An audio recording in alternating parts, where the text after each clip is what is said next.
Oh boy. We should be good. All right. I see the activity for the microphone for me. How about you?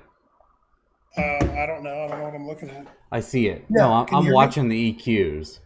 Both Oh, okay. sides good, people are Okay, good. saying already. Well, that's fantastic, isn't it? Deal. Uh, so I guess we'll wait a little bit for people. Yeah, other people are saying good. I say we wait for a minute here. Yeah, so this is something, again, I will say that nobody goes over this. And then everyone's frustrated, and then nobody learns, and nobody says anything, and it's annoying. It's really annoying to me, obviously, and then other people that go to the strip. And especially people that never go. No one ever says good, bad, and they have no clue. They're like, what do I do? I guess I'll make it up. I don't know. And then it winds up discouraging people from fucking coming Then back. they're like, man, I don't want to go. And then you get, and then my gripe with drag strips is they always cater to like the NHRA group or the people that are gonna. So if you go to a Friday night race event for street cars, street tire street cars, they're catering the people that are gonna race tomorrow. Right. And then that is Maple Grove. That's why I don't go there anymore. Is because they will run bracket guys 90% of the night on a streetcar night. It's a lot different down here. Oh yes, I know. The South is amazing with that stuff because Yeah, it's a lot. you guys have like I keep saying to Island whenever I talk about them, I'm like denounce your NHRA and let people drink beers and go eighth mile, Yep. and you guys will be millionaires. Yep. Millionaires. So Yep. stop pretending you're a good track anymore. You're in a swamp, in a sod field. Your toilets are overflowing. There's nothing respectable. Your people at the desk are smoking meth. You're supposed to race at noon. They don't even open the gate until 12:30. Everything's an excuse. Yeah, anyway. I hope they hear all that again for the sixth year in a row. Tell us how you really feel. Yeah. What's wrong with meth? Wow, there's a lot of comments here. Video and Well, sound good to go. Matt, are you proud of your boy Hunter? Oh yeah. You might have seen that episode where Hunter, Ryan, and Jack, Squirrel Tuned, were all in oh like a yeah. Mustang episode. Well, Jack had the world record for fastest stock bottom end 4.8, and someone took like the ET or the mile an hour, and just like yesterday, he did a 488 at like 146 and a half. Yeah, I saw that. The white car, Disgusting. right? Yeah, new Yep. edge. Yep. Disgusting. And then Hunter finished a car in like 46 days and goes in eighth the first time out. He did incredible. It's a new edge. That's awesome. He only has. Apparently, their track is a sod farm also, so he's doing really good Oh for yeah. himself. I'm definitely proud of Hunter. I talked to him at the dyno and before and after the track. Blah blah blah blah. But yeah, so here is. Sorry, we didn't even introduce. This is Devin. A bunch of you that are probably tuning in already know Devin. HCR Innovations, a wiring tuner extraordinaire, richest man in the world, private jet Oh my to God. Waffle House in the South. Um, so the big stuff that we're going to go over today is drag strip etiquette, which I feel like never happens. No one ever talks about this, right? Nope. So we're going to start and we're going to be nice because most people honestly deserve a nice introduction to this. And then there is a whole list of people that need to get slammed. And then that's coming up, obviously. So I guess we'll start with that. What's wrong with meth? People bought the HD88 stuff. John Force burnout past the tree, spraying water everywhere. Yep, I did make memes about that. I bet that garage is 70 degrees right now. Well, yours is air conditioned, mine is not. But, Mine is like 66. oh, that's my temperature right there. I'm a data Mm-hmm. center guy. Mm-hmm. Yeah, it's like 66. It's actually cold. I just got done Yeah, turning the you AC. said to me, I'm gonna turn my AC down. It hurts me. So I'm gonna go for a minute here and, Go, and go, tell you kind of unload. what I think. So first off, I wanted to start off by saying one, everything I'm about to say is just my opinion. So take it, leave it. It doesn't matter. I don't care. Just honestly trying to genuinely help. Guys that go to a drag strip often are seasoned in what they do. They have a routine. They know what they're doing. Guys that are new to the track, something y'all need to understand. And even some of the guys that are seasoned, you paid your entrance fee, you paid your gate fee, you paid your tech card, whatever it may be, test session, or just a regular Thursday night test and tune, whatever it is. It's your racetrack when you get up to the starting line. So I deal with a lot of different levels of racers, and some of the racers I deal with, they have a system, they know what they're doing. Maybe I wired or I'm helping them tune their third car, fourth car, whatever it may be. But some of the guys have built a brand new car because they really wanted to get into drag racing and they got a little bit of money and they wanted to go out and have a good time. What I see so often from people is as a driver, like when they're driving, is that they are concerned with holding up somebody else, right? So I don't care if you've got a $5,000 car or like a $150,000 car. It's yours. And the most important part, and there's no value on it, is the person sitting behind the steering wheel, right? So if you get flustered and you're in a rush, you endanger yourself and you endanger the person that's next to you. You endanger everybody else around you if you don't pay attention to what you're doing. So the thing I really want to, just kind of get out there to everybody is that the extra 20 seconds it takes you to just kind of chill out, remember to turn the nitrous on, or remember to, whatever you have, whatever your system is, whatever you have going on, that extra 20 seconds is worth a lot. And the guy next to you, there's a good chance that he needs them 20 seconds too, right? So while you're strapped in the car and you're nervous and you do your burnout, you start backing up at 100 miles an hour because all you can think about is you got to hurry and get staged because you don't want to screw this other guy. That other guy's probably doing the same damn thing if he's new to racing, right? So now the two of you are freaking backing up like retards at 100 miles an hour, hurry, stage, and then you both screw some shit up and it's a failure for both of you, right? So that sucks, right? So like if you've never raced before and I'm in the other lane and we're just making test hits on a Thursday night and you're in a huge rush, dude, I don't get in a rush, right? So I don't get in a rush, and people that have done this for a long time, some of them really like to be in a rush. Some of them like that. They like that, high anxiety feeling all the time, but a lot of people don't.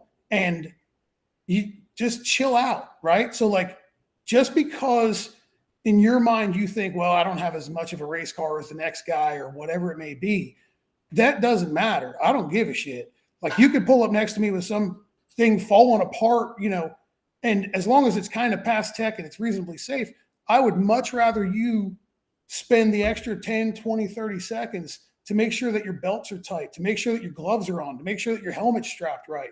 Or if you have a Hans device, make sure that's on right. Take your time. So the race doesn't start until the lights drop, right? It's not a race as to who can stage the fastest. That's irrelevant. Like none of that matters. And I'm harping on this because I've recently had quite a few customers as of recently that have built new cars, and I see them when I'm at the racetrack with them, even with private rentals, they're strapped in the car and they're a nervous wreck. And all they can do is hurry because they're worried about the guy next to them. And when I pull them aside after they made a pass, after I've seen this and we talk about it, I explain the same deal to them. And it usually takes one or two more passes for them to understand that, like, man, it's okay. Like you're not holding up a show because there isn't a show without you, right? So whether you're a seasoned racer or you're new to it, you're the show, right? So no matter what you want to believe, you're the show. The reason people are in the stands is because they want to see cars go down the racetrack. They don't care how fast you stage. And they don't care that, you hurried up and backed up at 30 mile an hour. I mean, sometimes it's funny as shit to watch when people are backing up at like 80 mile an hour, but that's not what everybody's there to see. That's not what everybody's there to do. And the other thing about it is if you get into this huge hot rush to go and make your pass and you forget to do something, that run's wasted. So that 2 hours or an hour that you just spent in the staging lanes waiting to make a pass, sweating your ass off in a fire suit, was thrown away, all because you were afraid of holding up the show for an extra 10 seconds. So 20 seconds, whatever it is. Don't be afraid to take your time. It's your lane. It's your racetrack. When you pull into the water box, it's your racetrack. Okay? I mean, chances are you waited 2 hours to get to that bulb. Yep. And that's the sad truth with a lot of testing up here anyway. It's the truth everywhere you go when it comes to testing. A lot of the tracks that I go to are in the Southeast, and Thursday night testing tunes are packed. So you may be sitting in that car or walking around the pits or walking around the stage lanes for an hour plus waiting to make a pass, and it's really humid, and you're wearing fire pants. Hopefully you're wearing fire pants. Hopefully you ain't out there in shorts or something. And you're sweating your ass off and waiting, and you literally throw away everything that you prepared for the week or the month or the year leading up to the first time you bring this car to the racetrack because you were afraid of holding up somebody else that you don't even know, right? So like I know all y'all go online and just start talking crazy shit to people that you don't know, right? Like you just start going online and just start bashing the shit out of people you don't know. Man, have that same energy when you go into the water box. Like, fuck them, right? I mean, I hate to sound this way, but like seriously, screw them. It's like they're in no bigger of a rush than you are. Like if their stuff can't idle for an extra 15, 20 seconds, it shouldn't be there, right? And on the high, like something that absolutely, and on a higher level of it, right? Look at like some of you guys are in a rush because you got your stock bottom end LS and a 78 millimeter on the thing, and you need to hurry up because you don't want to hold anybody up. Look at some of these nitrous racers that we all work with, right? They bang it through the motor 30 times. They're purging it. They're like, opening up bottles. They're doing this and that all in the starting line. There's 15 people there. Nobody says shit to them because they don't care, because they're to race. They're there to race. They're there to make a pass. They're there for the data. They're there and they have a system. So even if your system consists of just you, take your time. There's no reason to get in a rush. Seriously, there's no reason at all to get in a rush. If you do something dumb and forget it and you're going down the racetrack because you forgot to turn the boost controller on or something like that, when you go to high gear, you're going to be like, this is so gay. And I should have taken the extra 10 seconds because this blows. I threw this away. I just threw all this time away. 2.5 hours, and this is garbage because I felt pressured by someone I don't know. Right. And tried to impress people in wooden stands that are rotted. I don't know. Right. So I mean, honestly, just chill out, take your time, and I just kind of wanted to lead off with that because there's a lot of people that are new to racing that are afraid of being embarrassed or holding up the show. And dude, of course they feel less important, and like you and I talked about earlier, it's you paid the same price and you probably spent all day to get there, so don't throw it away. And we talked about reaction time, where people are always dickheads about reaction time. Yep. Literally, like every single time Hunter or Ryan Blasser or a bunch of the YouTube guys that I talk to, they make a pass and someone's like, oh, a nice reaction, 4-second reaction time, blah. Like, they don't have anything. They have nothing. So nothing at all. Like zero. Take your like time. Absolutely nothing. I mean, I guess it's always been easy because I don't care what people think, obviously. Hey, Laura. Right. I caught her. There's my fiance, Laura. She brought me a cup of coffee. Oh, coffee? Dang. I got coffee here. I got leftover Starbucks. I'm important.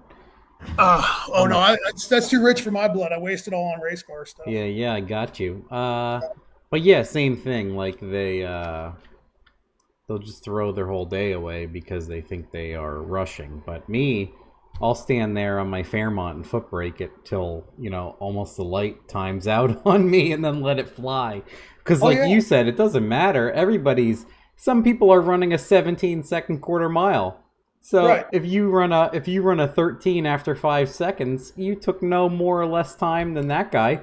And Right. more than likely, you're coasting down to the return road quite a bit faster than him. Right. So like I'm telling, like that seems to be. So for reference, I got a customer who's become a friend over the years, and he's got a turbo car, and he's got a nitrous car too, like a nitrous big block, and then he's got this turbo car, and he's been racing this nitrous big block for a while, and he's super comfortable in the car, and he's got a system, you know what I mean? Like he just does his thing, and he knows what he's doing, and he's comfortable in the car. We put him in the turbo car, which granted the turbo car makes about probably 1,500 horsepower more than the nitrous car. There's quite a lineup of things to do in a car like that. People always joke that drag racing is like, oh, you just floor it. Right? No. So with this guy, right? Like he when you put him in the nitrous car, no problems at all. He's like smooth sailing, can go out, handle doing everything on his own. When he brings the turbo car out, like for the longest time, I've had to be there to hold his hand, right? And it's not making fun of him. I ain't busting his balls. He's a friend of mine, and I say this shit right to his face too. You know, I mean, I call him a bitch, but it's encouraging. You know what I mean? And it's taken him a little while to understand that, like, dude, you don't owe the guy next to you a thing. Like, you don't owe him anything. And once he's finally kind of grasped that like it doesn't matter how long it takes him to back up. Like, funny story, right? So we would so you got one person out front, you got one person behind the car. So if any of you guys that aren't familiar with, like, some of the faster cars, you typically, yeah, exactly, right? So you got some guys in the back, hey, do this, or somebody on a radio, whatever it is. So his wife is always out in front of the car, and they've been racing together for a long time. And I'm standing behind the car, and he would back up, and he would pay attention when he was backing up. He'd kick it in neutral, right? And then his wife would be looking for where is the starting line, right? So she's tapping around on the floor or on the ground, looking for where the first bulb is. So she understands, like, okay, I need to bring him 6 inches before this bulb.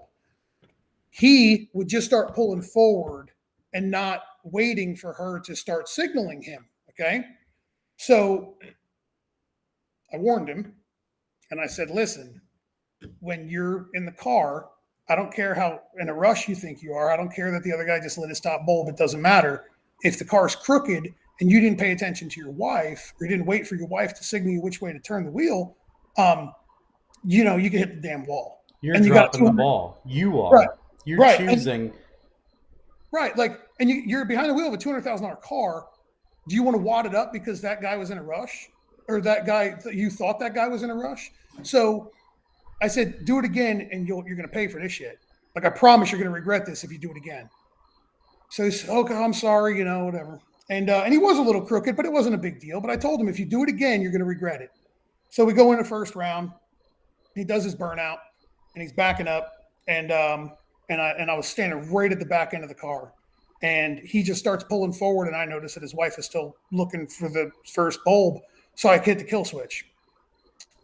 I shut his fucking car off. And I opened the door and I say, hey man, how are you? He said, what are you doing? I said, whoa, didn't we just talk about this? I told you you're going to regret it. Man, he's already staged. I said, I don't give a fuck about him. Do we have to talk about it again? Do you want to redo the burnout? What do you want to do? He's like, man, we got to. I said, no. We don't have to go. You're going to pay attention. You're going to listen. I want you to back up. Is this a $10,000 grudge race, or are you waiting for your wife to find the line and the dot to give you a good pass? Right. So I tell you that because that's a guy who, if you don't know him, and if you didn't know him and you just saw him on TV, or you saw him on the internet, or a video of him or whatever, you'd be like, man, that guy's really got his shit together. Every single level of racing, no matter how fast or how slow, there's some disconnect in the group, right? So the goal here is just don't let it be you. You know what I mean?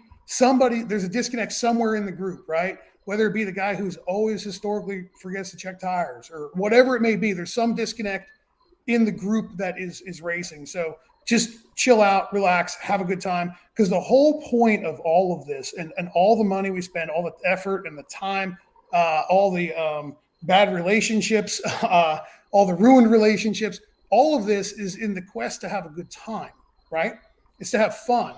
It's not to belittle others. It's not to shit on people that don't know what they're doing. It's to have a good time. It's supposed to have fun.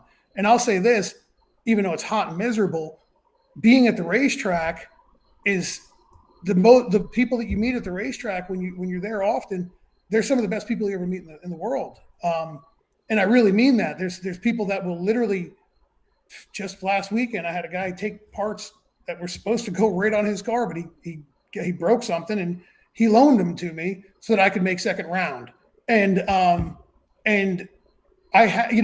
was supposed to run him second round, right? So like he broke and he loaned me tires because I popped a tire in the burnout box. So he loaned me a set of tires and he helped me put them on the beadlocks too. So that's something that you don't get often, right? So that stuff doesn't happen often in the rest of the world. It's right? called sportsmanship. Right. Like you can barely get some people to hold the damn door open for you, let alone, loan you a set of tires. And I have pointed that out so often to my wife over the last 2 years that she gets pissed when let's not get into a giant sexist thing, but women will slam a door in your face while you're carrying 5 coffees. Oh, they don't give a shit. Anyway, back to drag racing. You don't want to get me on that tangent. Nope. I have blued in my face talking about that. Oh, yeah. So anyway, that was kind of just my spiel about, like, it's your racetrack, man. Do what you're going to do, be consistent and pay attention to what you're doing and have a good time. Like, if you have a shitty time at the racetrack, it's your own fault, right? Yeah, you had all the time to do it. So that's another thing, right, that I want to touch on. So it's called a racetrack, right? It's not called a work track. Right? So you didn't just drive an hour, 2 hours or whatever.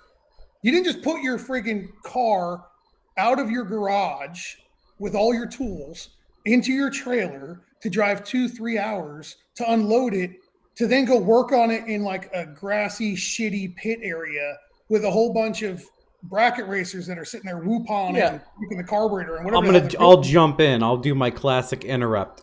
People that go to the track, get the car, they're on the trailer, and it's time to do an oil change. Right. And plugs. And what shit. Like, what are you doing? All you're doing is allowing, like, you might oil down because you didn't tighten something. Stop it. Maintenance is not a track thing. Maintenance is if you hurt something, maybe. But, yeah, get out of here with that. Yeah. I 100% agree, obviously. You don't go to a racetrack to work on your shit, man. You don't do a Midas oil change before you race your probably expensive car. Some people think that's the thing, and that's the aura, and that's racing, and that's what I have to project and show, and no. Actually, no, you should have your shit together before you get there. So, like, it's one thing if you got, like, a car that, you're at a 3-day race or a 2-day race or something, you're changing oil at night or whatever the night Drag before. week, blah, blah, blah. Right. All bets off. That's a totally separate event. Right. But if you're just showing up for, like, a test and tune or whatever it may be, or a one-day event, that thing should be done. Like, all that shit should be done. Prepare first so that the day at the racetrack goes smooth. We talked about, or we're going to talk about how, kind of what to do at the racetrack. So before we do that, I want to say some things that I kind of harp on to the guys that I work with that you do. Is this before you think about going to the track checklist? Right. This is a good way to start. Right. So the first thing. Where are we? I'm sorry. 25 minutes in. This is just how to. See, the rest of it's a pep talk, and now this is before you decide to go to the track. It's 25. Sorry, do you want me to stop? No. I'm going to write it down because I want to do chapters for this video because people ask about that stuff. Okay. Yeah. Sorry. So anyway, before you're going to go to the racetrack, you got a turbo car. That thing should spool and go on the brake before you go to the racetrack. I can't tell you how many times we go to a racetrack and I hear guys on the chip or trying to get to the chip over and over and over again. I mean, over and over again. And then that's just like doing an oil change. Put that bitch on the chip before you load it up in the trailer. You know what I mean? Make sure that the thing actually spools before you put it in the trailer. Not being prepared. Right. So show up prepared, right? And something that I always try to tell my like the people that I tune cars for, I've wired cars for, or I go and help them, whatever the hell you want to call it. one thing that's been very beneficial to me and to everybody that I've worked with is if you've got a race on Saturday, right? You're going to go to a race on Saturday, and this is the big plan. You knew about it all week, right? So you're going to go to this race on Saturday. That car and the entire contents of the trailer should all be loaded and done and clean and all ready to go Friday night. So, or earlier Friday, right? Have it loaded Friday night. And the reason I say this is because life gets in the way a lot of times. I am historically late for every single friggin' event that I got to be to. And that's every single one of my customers, every single one of my friends.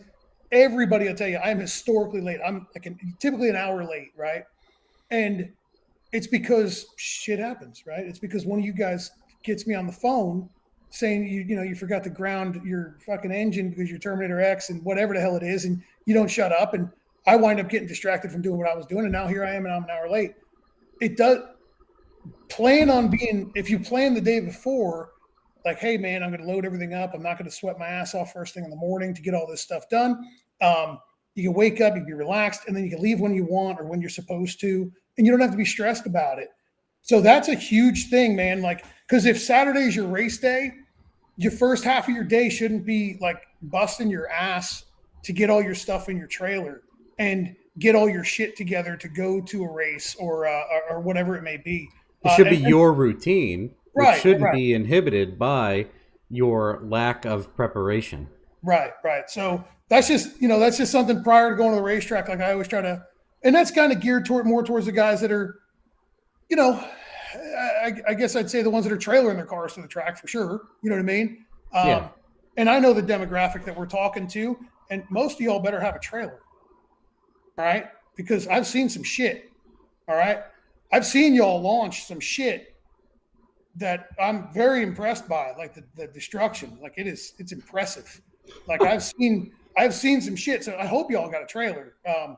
But if you plan ahead for it, you probably be a lot happier the day that you're at the racetrack. And nobody likes to deal with the people that are a pain in the ass. So that kind of brings us to what Matt and I were talking about earlier, which was you're at the racetrack and there's no driver's meeting for test and tune. So why don't you tell them what you just went through? Yeah, I think it's very important because the other day was the first time I've heard anybody do this. And when you go to the track, like you said, you're nervous, you don't want to hold anybody up, but there is no short piece of paper that they hand out that says this is what's going on. And it's confusing. And shit, you might have been there 15 times. You still don't get it, right? People are still talking about you after you've done what you've done, like that guy shouldn't do that. Nobody comes up to you and is like, you shouldn't do that. Right. And then there's a guy at the starting line. It's his job to maintain the starting line, in my opinion. And some of them are total idiots, and that's fine too. The 24-foot water boxes, which is what we're going to talk about later. I wrote a note because, anyway, we'll go over that. People might not know what that means. But someone should be saying, I went to an immediate track rental the other day, and they said, hey, if you don't know what you're doing, we're going to have a driver's meeting at this time in 15 minutes. And I was like, wow, they're going to give you expectations and tell you what to do. And at the rental, they had a slick radial lane and a street tire lane. Because, again, what we're going to go over is street tire guys ruin the whole night for everybody. And everybody sighs and waves their hands and gets pissed off. No one says to the guy, you shouldn't do that. No. So it's like a weird thing, right? So, yeah, there should be a driver's meeting. So this is kind of what we're going to get into. What's expected of you, etiquette, to be appropriate racer. I figure we're going to talk about test and tunes. Yep. Because these are new people. So yeah, Yep. When you get to a test and tune, this is what's going on. This is what's expected. And what's funny enough is a lot of tracks don't even segment this well or communicate it well. That's the other issue. So I think hopefully everybody can watch it. But well, if you're in the Southeast, I'll tell you this, that most of the racetracks, they don't give a shit about anything. Yeah. Like we talked about Miller Lite racing. Right. So like it's so the one thing that most of the tracks in the Southeast do care about is the track prep. Okay, so if you're at a racetrack and you're on a Thursday night or Friday night or whatever it is, the track prep is the one thing that the racetrack actually cares about, right? Because down here it's a dick swinging contest on radials, where everybody wants to go, 10360 foot on a test and tune night, right? And if you don't, then everybody's online just bashing it. Oh, the track sucks and whatever and blah blah blah. So every track, no matter what it is, they're trying to do better and better and better. So that's their focus. That's all they really care about. But they also don't ever tell like the guy with the 37-inch mud boggers and a Yeti cooler in the back of his truck with the air conditioning on, like, hey man, how about you don't go make a pass in that thing because you're going to destroy our racetrack. They can't be like, yeah, you just say no. You don't pass tech. Nope, you can't race that. Yeah, well, you can't dump 6 feet of mud on the track. Sorry, bud. Yeah. Nope, like, it's a racetrack. It's not a fucking mud bog. Well, you said something that doesn't really exist much down here, which is tech. So like there's not much of a tech. So that's kind of another reason why I wanted to kind of say it is y'all know what's safe and isn't safe. I mean, at least I hope so, right? So like look your stuff over, make sure it's actually safe. Like, like maybe like safe enough to like put your mother in, right? I think not always a huge fan of Motion Raceworks, but they have a checklist. Mm-hmm. And I don't think that's a bad idea at all. Because it says things like, are your wheels tight? And stuff people don't think about. Check your oil. People don't think about that sometimes, but it seems simple until you run out of oil. Right. Well, it's stuff shakes loose, stuff vibrates. Just last weekend, I had a customer who he sent me a picture. He'd replaced a drive shaft speed sensor, and he sent me a picture. He was at the racetrack, and he was showing me like, "Hey, is this the proper alignment?" And I zoomed in on the picture, and the upper control arm jam nut backed off. Right, and I saw it in the picture. Like he was showing me a drive shaft speed sensor, and I said, "Drive shaft speed sensor looks fine, but what's up with that upper control arm nut?" He's like, "God dang, I didn't even see that." I'm like, "Well, you just took a picture of it. You know what I mean? Like, look over your stuff. Because that could have killed him." The jam nut came loose on a double adjustable upper control arm. I don't know if the other one came loose, but if it did, and that thing comes apart, you can have a bad day, right? Yeah. So, kind of look over your stuff. Just make sure it's safe. Make sure you got some safety equipment. And if you don't have safety equipment, look around. Like, it's not that expensive, right? Because these things, even if you're buying used equipment, it's better than getting up-to-date stuff, especially if you're not NHRA, whatever. But if people are letting you race anyway, and you have a potential possibility of setting yourself on fire, or anymore, I've appreciated like engine diapers. I don't particularly like fabric ones because of what has happened to me, but I like the aluminum belly pan kind of thing because at one point it's easier to clean and fix and catch things, and it offers aerodynamics, and it can't fucking set on fire. Right. And the engine actually run a little cooler than if it had a diaper on it. Yeah, it's not hugging it with a winter jacket. Right. Like with the safety thing, I keep a spare pair of pants and jacket in my trailer. And I know quite a few guys that do that. Now, granted, it's like 2 or 3XL. So it's only going to fit like the rest of you mongoloids out there that are, wearing this big shit. But if I know somebody needs something, I have it. At least I can give them something, and there's a lot of people out there that have their old safety equipment in their trailer. Like maybe they'll sell it to you. Maybe they'll loan it to you. Maybe, like I said, 3 months out of date. They can't wear it, but you can. Right. And it doesn't matter if it's 3 years out of date. I bet you it's better at stopping a fire or stopping you being on fire than like a pair of, tennis shorts and a pair of, whatever sandals or some shit. Like, I mean, I've seen some shit like down here, they'll race in, what are those shoes called? The Crocs. Yeah. I know exactly. You said, what are those shoes? And the rubber shoes, they'll race in them rubber shoes. And like, you see them like hop in the car. And you're like, what are you doing? What do you mean? We're going to make a pass. Like what? Dude, here's a big one. This is one that I have absolutely railed safety officials at the track for. The only safety rule I think is stupid is your 4-year-old SFI harnesses are unsafe, but my 40-year-old lap belt passes tech. And that's one of my most gigantic gripes that I soapbox about, is the NHRA is failing themselves because they grandfather in idiot assholes that they know with a Nova that wants lap belts, it doesn't want to ruin his car. So a completely stock lap belt bench seat passes tech, but this guy with a brand new car can't pass tech if he doesn't have an SFI. Yeah. So Right. yeah, that's right. No, retarded. I agree. I hate the NHRA. And hopefully nobody. Well, they wonder why no one goes to the track, and they wonder why everyone wants a street race, and they wonder why Right. blah blah blah. And I'm like, I don't do much of it at all. I don't do much racing, and I don't do any street racing, and and they're complaining that no one comes. And I'm like, for the last 70 years, you've pushed some ridiculous rules on people. Meanwhile, what's a crash test for in a 1969 Nova versus a 2013 Kia Soul like I have? Right. Well, I mean, I got gigged at a track. It was an NHRA track because I didn't have the paperwork for my flex plate. I didn't have the paperwork for my flex plate. Do I have an SFI approved flex plate? Yeah. Do I have an aftermarket Turbo 400 case? You know what I mean? Like I've got all that shit, right? It's all. I have everything to be as safe as they want it. But I didn't have the paperwork, and they were giving me a hard time. Oh, Go ahead.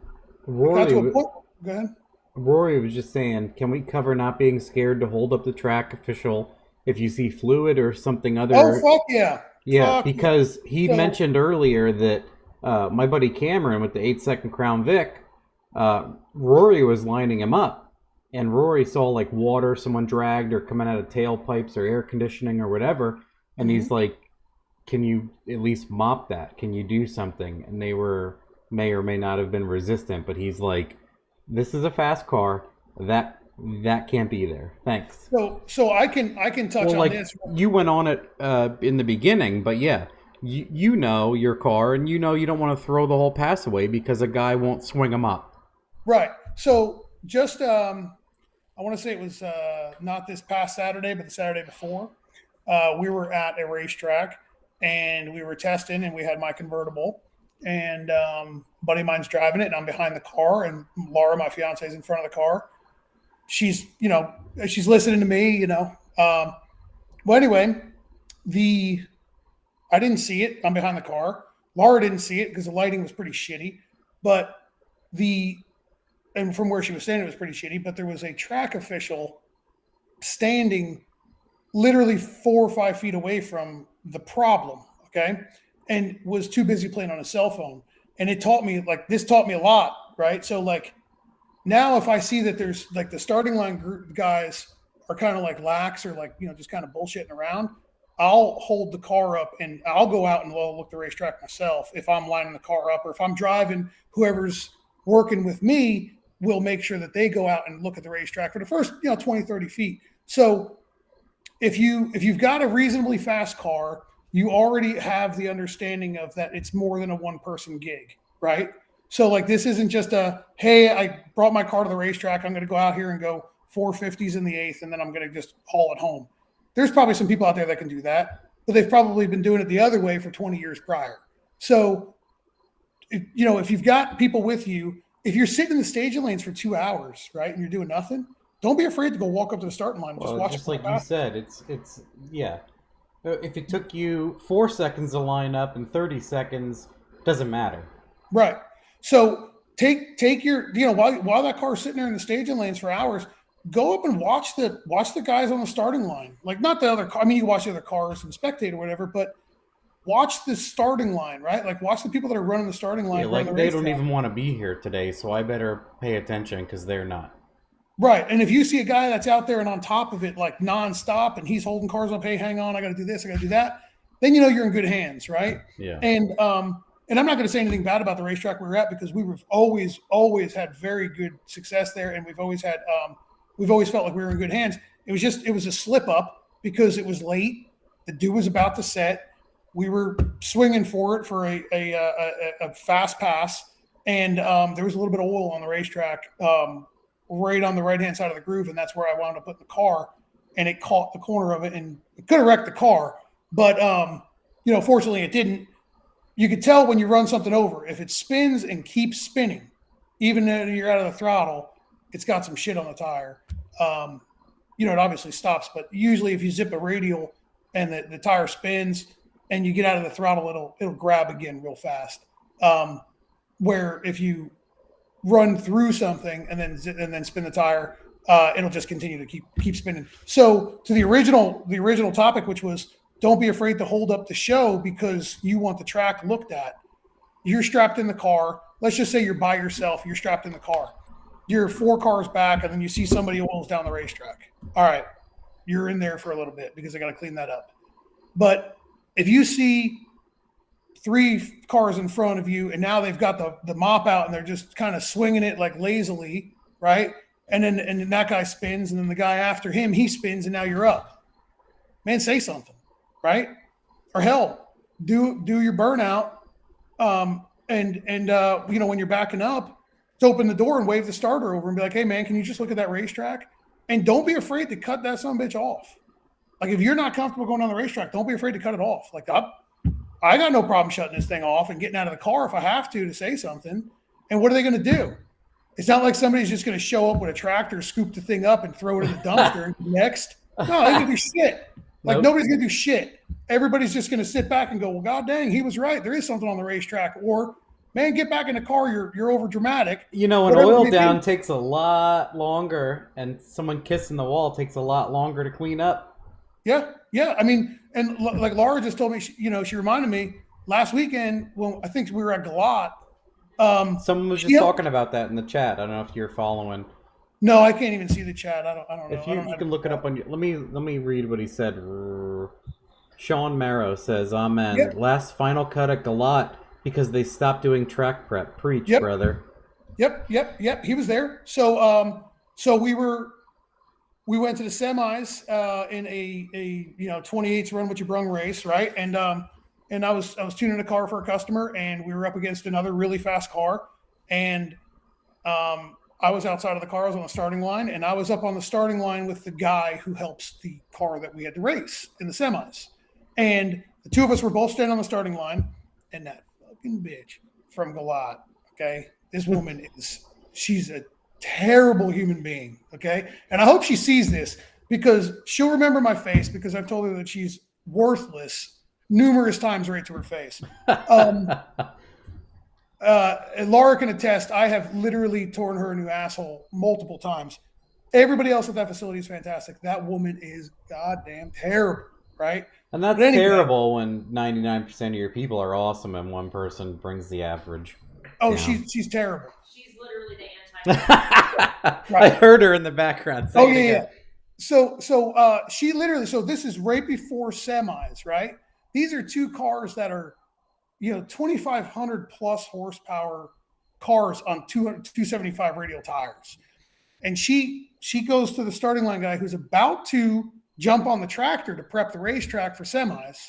And she says, you don't get on that tractor. This racetrack's good enough. And he's like, well, we got semis, these cars are, and we heard him. We listened to the guy try to fight for us. Right. And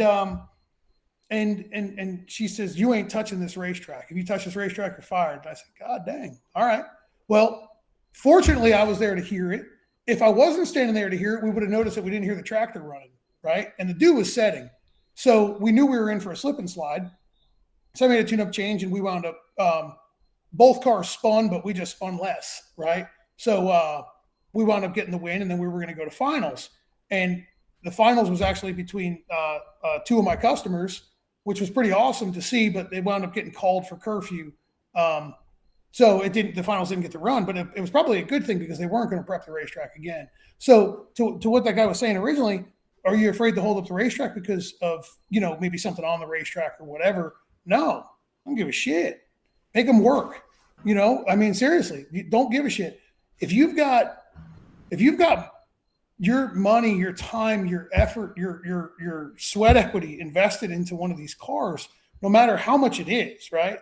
I don't care if it's some, clapped out piece of crap, but you've invested your effort into it. or if it's some high dollar pro mod, it's your stuff. Like if you wreck it, it's not like the track's going to come over and be like, oh, hey, sorry, there was oil on the racetrack, so let me just cut you a check for whatever you want. That doesn't happen. Okay. Be conscious of what you're racing on, and be conscious of, what you're dealing with on at the racetrack. Right. So, the majority of you guys that are watching or listening, that you probably don't have stuff that you really have to worry about, like making sure that you have like a perfect racetrack. And you shouldn't ever have to expect a perfect racetrack. You should always race the track that you're given, but you shouldn't be given oil. You shouldn't be given water. You shouldn't be given, major problems with a racetrack. There shouldn't be anything on it. There shouldn't be rocks on it or anything like that. So just kind of keep an eye out for it. And if you see something when you're in the car, from your headlights going down the racetrack, or, whatever, you just happen to see it, don't be afraid to shut the car off, open the door and go, hey, get that off the racetrack, get to work. So yeah, don't be afraid of it, because if you do it, that starting line guy's going to be like, this guy's a dick. And then he's going to go out there and go, God dang, there is a big stone here, or there's a big whatever. Yeah, it's the whole fear of, that's what this is all about, basically, is you're like, well, I don't know. And then nobody says anything, just like the people at the starting line. I mean, that's what we're going to go over. I like how we're going like, it's your time, whatever. But then, like I said, we're going to tear people an asshole that are making it worse for everybody. But similarly, no one does anything about either situation most of the time, should we say. Right. So yeah, if you see something, you're like, oh, well, they must know. These guys might not know, and it's a test and tune. And like we always mention, people are dragging water all over, doing dumb shit anyway. So what do they care? So yeah, they're kind of like, whatever, everyone's being an idiot. And they don't say anything like, stop being an idiot. They don't take 2 seconds to be like, you see a guy come up with a car with a street tire, like a scat, like how we made fun of Scat Pack guys.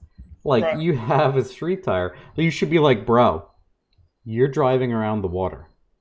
Right. That's what you're doing. Right. You should put a cone in front of them or something. Like, you're driving around the water, dude. That's what's expected, and that's what you're doing. And the reason for this is really, the reason for this discussion really is just in the hopes that you can't rely upon every Tom, Dick, and Harry at a racetrack to actually like conduct things smoothly and correctly. So sometimes it's like a 16-year-old kid that could care less and wants to be egotistical. So I've seen that before. Like, I'm taking my time to do a burnout on a nitrous-powered 600cc bike, and my friend has video of me doing a burnout and moving the tire around to make sure the whole tire gets heated. Yep. And there's literally the guy, like the track official guy wearing a headset. He looks like a teenager, and he's like, yeah. And I'm like, cool, thanks, bro. Right. Like, I'm gonna throw, like you said, like I'm gonna throw away my whole thing because some douchebag wants to play Fortnite instead of letting me heat my tire for 2 seconds. Right. Or maybe the next day when he goes to AutoZone at his day job, he can fucking talk some shit to you and then ask you about, if it's an automatic or manual transmission. 2 liter, 1.6 or 2.0, 1.6 or 2.0. Right. Windshield wipers, 1.6 or 2.0. Right. So, I mean, honestly, like I said before, y'all talk some crazy shit to people on the internet that you don't even know. Well, just think about it that way when somebody's trying to tell you to do something that you feel isn't right. You know what I mean? Like, if you feel like, oh, man, I ain't too comfortable with this, or talk that same shit to them, right? Like, open the door and be like, dude, what are you doing? Clean this shit up. You got shit all over the racetrack. Clean it up. There's been a lot of times that you see cars go out and knock the tires off, and it's because something's at the racetrack. So like this past Friday, we were at a race, and I was tuning a car for a customer. It was a blue Mustang, and we wound up winning the shootout. It was a benefit race. It was a great race. It was like, I think 20 cars showed up or something. It was a fantastic showing. And it was all the money, the money, there was money being raised for a good cause. And we went to the finals, and we didn't get lane choice. So I think that the guy who was driving the car and the other driver, they just kind of agreed, like, I'll take this lane, then you take that lane, whatever it was. Gentlemen. Right. Like, it's because like we were going down the right lane all night and they were going down the left lane. So it was just like, yeah, sure, this will work. Well, anyway, the racetrack in the left lane, there was a fucking hole in it. and apparently from dragging it and spraying glue and dragging it, it broke up some of the concrete. And about 40 foot out, there was a hole in the racetrack. And this sounds like Island Dragway has like a fucking jump 120 feet out. Well, no, I guess nobody saw it. I don't know. I wasn't paying attention to the left lane. You know what I mean? Like we were there in the right lane. I'm there to win. And apparently I didn't see it. So who knows what happened, but they went out 30 foot and then spun the tires and ripped up a piece of the racetrack. And the driver said that he was signaling to his crew guy or whoever, the starting line guy, like, hey, look out there on the racetrack. And they still just waved him in. That was his failure. He should have ripped the door open and be like, get over here. You see that big friggin' hole? Or you see that big chunk of shit or whatever that is? Like, what is that? Go out there and look. Because we were in the other lane. These are both turbo alcohol cars with no water in them. I don't care how long we got to sit there if we shut them off or whatever it may be. I wanted a good, clean pass out of both cars.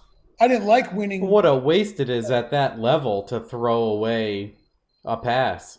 Oh yeah, it's huge. When you have that much car, it's like It's like scrapping a space shuttle launch on a small scale. Right. All because somebody didn't eat their waffles. Yeah, like what, dude? You can't stand there. We're scrapping a launch now because you wouldn't get off of the fucking pad. Right. And now granted, even if that dude didn't go out 30 foot and spun, he was still getting run over. But it didn't matter. I would have much rather have won with two clean passes next to each other as opposed to him going out and spinning. So we won, and I'm still mad about him spinning. It wasn't a fair hit. Right, because it wasn't it's clean. It's a shitty win. You got a discount. Right. So, we were still going to win. Simple as that. But it didn't matter. I wanted a clean win out of it. So even the guy who got the win and, won the whole event is still pissed off that the driver didn't speak up enough and say, hey, you got to go out there and look at that racetrack. Because if they would have looked at the racetrack, they probably would have lined him up to the left of that hole a little bit. Right. So they wouldn't have ran over it. And then we could have had a good clean run out of both cars. So yeah, for sure. Don't be afraid to hold up the show. Fuck them. You know what holds up the show even more? When you kick the rods out of that thing, you don't have a diaper on it, and you drive down the middle of the racetrack, and you ruin the whole entire night. That holds up the show, right? And that's what we're going to get into. Is the next part is the medium, right? Like, this is like the preface. Like, take your time, ask people questions. Hey, if you don't know what to do, ask people. Mm-hmm. Just ask, because sadly, no one's coming forward and saying, do all of this. Right. And the guy behind you will be like, look at this asshole dragging water through it. Like, we keep talking about this. And people in the chat are like, I don't know that. I never knew that. You know what? I didn't fucking know that when I was a teenager in my 2003 Civic Si doing a John Force burnout with a street tire through the water. And no one was like, hey, dude, no. Right. No one ever said to not do it. Right. Anyway, now I see someone do that, and I'm like, what a jerk. But no one ever says, hey. So some stuff that you probably should do at the racetrack, right? Ask for help. If you don't have help, ask for it. If you need help, ask for it. Yeah, like you said, I've always learned that about a racetrack where you can pull out $1,000 worth of tools, let them sit there. No one will ever touch it. Nobody. Right. Nobody. People are so nervous about that. I used to go every now and then with people. You can lay everything on the ground. You could lay a bag of money on the ground, and no one will touch it. Yep. Nobody. In fact, this is about a year and a half ago. Speaking of that, right? I was at a race about a year and a half, maybe 2 years ago. I don't remember exactly when it was. But it was at Darlington Dragway. And there was a Grudge race that was, a big Grudge race. Everything there was Grudge, clocks off, yada, yada. And a guy had a bank bag full of money. And it was literally sitting, and he told me this. He was telling me this because, we wound up betting with this guy on one of the races that they ran, right? And he had a bank bag full of money sitting on the counter of his trailer all day and never once thought nothing of it. And when I say a bank bag full of money, I mean he had like 200 grand in there.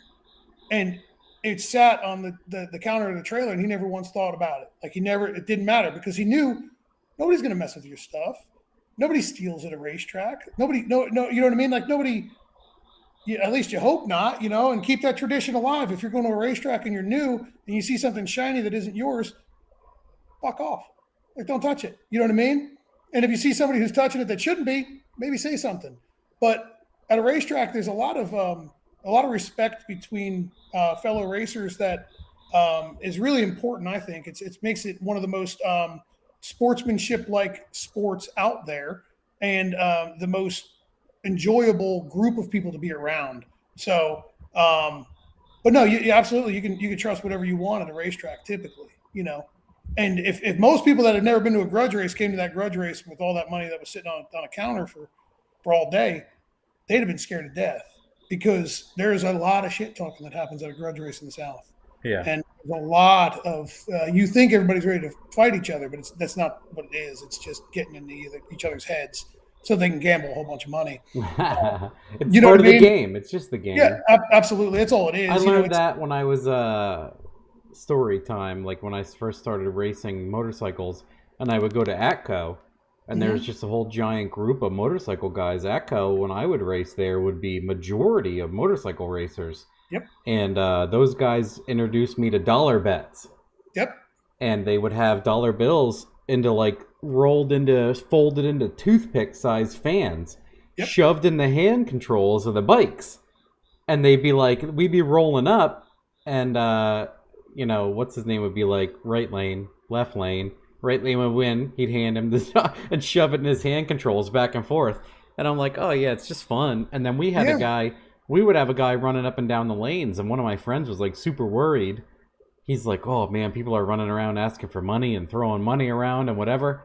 And the one guy's running up and down, and he's like asking people if they want to bet in. And I'm like, he's driving up and down the lanes in an Integra, and he has like wads of money, and he's like, what's... And he's asking for people for betting, and I'm like, "What's buy-in?" And he's like, he said like a certain amount, like $750 or something. And I was like, "Dude, I need money to get through the tolls." Right. And he just laughs and he drives away. And my friend thought it was like a robbery situation. I'm like, "Oh yeah." I'm like, "Dude," he's like, "Oh man, people have money. They're gonna rob us." I'm like, "We have $40, dude. Right. We have enough to get home and eat a like a chicken sandwich. They could give a shit." We were in Alabama about 2 months ago, I think it was, at Steele, Alabama, and we had a grudge race with a car that I tuned called Night Train. It's a G body, and we were racing another G body, and he was kind of like the hometown guy down there in Alabama. There was a bunch of shit talking that happened online, and there was a bunch of hype about it, and I'll tell you, the amount of shit talking that was going on at the racetrack, I was like, man, I don't know if we want to win. You know what I mean? Like, you're kind of like, fuck, I don't know if we want to win. Well, it was kind of, at least from my standpoint, I was like, fuck, man, we're kind of in a tough spot here, because every single person at that racetrack liked the other car. Okay. Because it's their hometown car. Right. Yeah. It almost felt like you walked in to into the Bloods with wearing Crip gear. You know what I mean? Like, that's kind of what it felt like, So, I wound up betting one of the guys from his crew, right? And I bet him, I think, $1,000 or something. And I'll say there was a lot of money on the line for this race. And he let go of the button, and they both took off. And I knew that the car that I was tuning pulled off, and I knew it was over. So, I already turned around. I knew the race was over. I knew we won. I knew we freight trained him. And I turned around, and I was like, I grabbed Laura, and I was like, all right, let's go back to the pits. It was like, I don't know what's going to happen. You know what I mean? Like, I don't know, Get some distance. Are they going to be upset because now. they just lost a lot of money, you know? And so anyway, we were celebrating, and I was like looking all over the place for the guy I gambled with, I was like, man, I had $1,000 on the line. I got to go collect my money. And I couldn't find him. And I was like, damn it. He ducked on me. I'm walking all over the pits. I'm over at the guy who just beats pits. And I said, man, does anybody know where this guy is? He goes, man, he's been looking for you since the wind light came on. Shit, really? Sure enough, he was over at our pits waiting on me to pay me. And I know that sounds dumb, but that was one of the things that really showed me that, like, all that shit talking, it's theater. All it is just head games. People trying to get into your head. And I mean, it didn't discourage me from doing my job as the tuner of the car to make sure the car won. it didn't discourage me from that, and it didn't discourage the driver from doing his job to making sure that we won.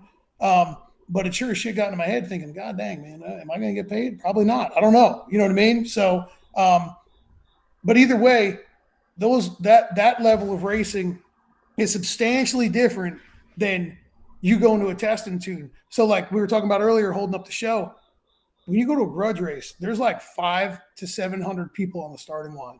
Okay? Yeah, that's one thing that I hate it, but that's part of the theater, right? Then I'll do my little soapbox here. That's one of the things I learned at ATCO also, is that stuff would come up, and you know what? The starting line guys were like, later. Yep. I think the guy that clicks the tree hangs out. Everyone else is like, I don't want to be a part of win or lose. Yep. You guys walk the track, do your thing, everybody, like, it's an event. I get it. Like, it's a lot of money, and they deserve their time. But for bullshit nights, that really winds me up. Bullshit car, bullshit night. But for a $20,000, $60,000 race, let everybody do whatever the hell they want for 30 minutes. Who cares? Well, that's what I was getting at, is like when y'all are concerned about holding up the show for 20 seconds on test and tune, them dudes are holding up the show for 10 minutes. Yep. On a race night. You know what I mean? Yeah. So don't be afraid of taking your time, you know? And no one runs out there and they're like, can you all clean up out here? Get off the track. Blah. No one says that. No, nobody ever. So, just, if you're going to the racetrack, go there to have a good time and make sure you keep your shit together, make sure you keep your eye on what you're doing. If you see something, say something. I know it sounds corny and cliche, but if you see something on the racetrack, say something. Just don't go, well, I'll let go of the button in this car that goes 105, 60 foot, and then I'm going to go 30 foot out, drive around it, then come back into the groove, and then everything's going to go okay. It's like driving in northeastern Pennsylvania. Just go around the bumps. Right. Yeah, but do it when you're doing 140 or something. Just you know what I mean? Some like air. Yeah, no problem. Right. It's ignorant to think that way. So speak up, say something. And another thing, if you're watching this and you're like a more experienced racer, or you're the guy who tunes the car that, whatever that you're always at the racetrack with, don't be afraid to help somebody out, man. Don't be afraid to say something to them, to give them a hand. I found myself this past Friday lining up 2 other cars that we had to race against. I was helping because he only had one guy with him. So I made sure I stood behind 2 other cars that we had to race against. Not like they were in our class, but I helped them make sure that the cars were straight, make sure the cars were in the groove, make sure, help them through the burnout, make sure that all that stuff's kind of done right and done to the way the driver wants it done. And because I don't want to see anybody lose because they didn't have anybody to help them. This whole deal with racing is supposed to be a big, and not a family thing, but you know what I mean? Like, it's supposed to be a good friendship amongst everybody, even if they're competitors. You're supposed to all get along. Camaraderie. Yeah, there you go. Word you're looking for. There you go. Yeah. So, don't be afraid. If you're somebody who's got your shit together, you know what you're doing, you've been doing this for a long time, and you see somebody struggling. Yeah, man, if you're ahead, help someone that's behind, obviously. Right, because y'all started everywhere. Like what we were talking about earlier before this started was like, nobody woke up on like a Tuesday and said, you know what I'm going to do? I'm going to build like the most badass pro mod and run at the front by like Friday. Okay? That didn't happen. Like, that's never happened, right? Are there people out there that could wake up on a Tuesday and say, hey, I want to buy everything that is going to make me run up front? Probably, but those people aren't watching this shit, and they're not people that you're going to be racing against, So everybody started somewhere, right? And even though that guy who's got the money who can afford to buy everything, the driver that's driving the car, the guy who's the crew chief for that car, he started somewhere. They all started somewhere. Everybody started with a 7.0 or an 8.0, 8th mile car.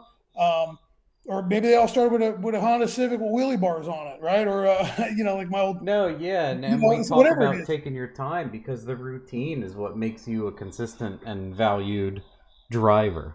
Yeah. So not taking your time and being too nervous and not having a routine. I don't go very often, but I know, and I have a routine, and I do it, and I can do it very quickly. And I can line up and crack off, a mid-9, not even thinking about it but I've done it a bunch, and I'm good at stuff like that. So it doesn't mean that you should know how to do it immediately. I'll tell you this, just for me personally, right? So like I just started back driving my own car recently. I had a pretty bad shoulder and chest and arm injury a little over 2.5 years ago, and I've lost feeling in my left hand. Well, I've been slowly getting acclimated back to driving my own car. So when we really lean on it, a buddy of mine drives it. And then, I've been doing these like little local, like little top 10 list thing where I can turn the car way down and just try to get comfortable with the car. And I am of the type, and I've always been of the type that needs to be early. Okay. So like when they call you for first round, right? And I show up to the track historically late, but when it comes time to like, hey, you got to be in the lanes by 9 o'clock for second round or whatever it is, I've got my pants on, I've got my jacket on. I've already got the Hans on, and I'm already strapped in the car. I know how that feels. And I just wait, right? And I'll sit in the car and wait. And, maybe I'll sit in the car and wait with just a head sock on. And does it suck because it's hot and I wear an SFI20 stuff? Yeah, it does. But I can't be the person that says, okay, I'll wait for them to tell me to suit up, and then I'm going to go strap all this shit on, be in a huge hot rush, and then go make a pass. I don't operate that way. Maybe some of y'all that are watching, maybe y'all do. That's fine. And if you do, great for you, because I've got some customers and friends that operate that way, and I'm a nervous wreck around them because I'm like, why haven't you been strapped in the car and ready to rock and roll for 5 minutes as opposed to doing this last second? But that's just how they operate, and they're comfortable with it. But again, if you are that way, just still take your time to make sure that you got all your shit on. You know what I mean? Like make sure your pants are on and tied, and make sure your shoes are on, and make sure all that kind of stuff. No one likes waiting for that guy that 100 cars are gone, and you're waiting for a guy to get back to his car and put a helmet on. Right. Like just kind of plan ahead. Even if you're one of those guys that can get in the car and strapped up and suited up and strapped in the car quick, that's fine. But a lot of people need that meditation, all of that, all that extra time they need to focus. Yep. And what's funny is I've seen really what people think like a professional Top Fuel or dragster or alcohol, whatever. They think that those people just get in and race. And if you ever see something like they're in there just moving their hands, they're just like muscle memorying stuff. And, they've been in there all day just like moving something that they need to do. Yep. Oh, yeah. And that's something that like I would put in the category. I mean, they do it for a profession, so they're doing it all day, every day. But that's something I would put in the category of working at home, right? So like, granted, like my shop's air conditioned, so it's not bad to be strapped up in all this safety gear and be sitting in the car. But when I started to get back into driving this car, I spent quite a few hours strapped in this car with all my safety gear on. And I know it sounds dumb, but I was sitting in my garage with all this safety gear on, and I was going through, is this a trans brake button? Yes. Okay. Is this a line lock? Yes. I wired the car. I built the damn car. I know where all this shit is. You want to know, though. But I still want to know. I still want to touch it. I still want to feel it. I want to feel it with these friggin' stupid SFI20 gloves on. I know. 100%. You're right. I want to feel it because I can't see it because my head restraint or my neck restraint don't let me tilt my head down enough. You need to get like, hey, where's that parachute, right? Oh, the parachute. Well, like the routine, like I said, I know a routine, and I don't have much safety equipment, so I can't imagine somebody that has a jacket and fire and everything. Oh yeah. Like this car behind me, there's an onboard fire system. It's electric. It's got 2 push buttons that can activate it. It has to be armed, and there's also automatic deployment that's set up in it. There's a parachute on it that has to be armed. It's an air launcher, right? So like somebody outside of the car or me prior to getting in the car has to actually arm the air launcher. There's a lot of steps involved in this car, and this car isn't anything really, special, when it comes to safety. It's just got everything in it that you should have when you're at this level of a car. There's nothing fantastic about this car to separate it from anybody else and me sit here and say that I have so much more to do than anybody else. That's not true at all. The jacket, the pants, the shoes, the overboots, the gloves, the neck restraint, the head sock, all that kind of shit. It takes up your whole passenger seat or your whole passenger floor, and there's a system to putting the shit on. Sit at home, figure it out. Sit in the car and realize that when you put all this heavy shit on, that your belts don't reach anymore. You know what I mean? Like you might have to readjust your belts. Or you can't find your disconnect. Right. Yeah, like yeah, exactly. Because Like you you're in can't a find 5 layer now and you can't find your buckle. right. Go through those processes and do them at the house.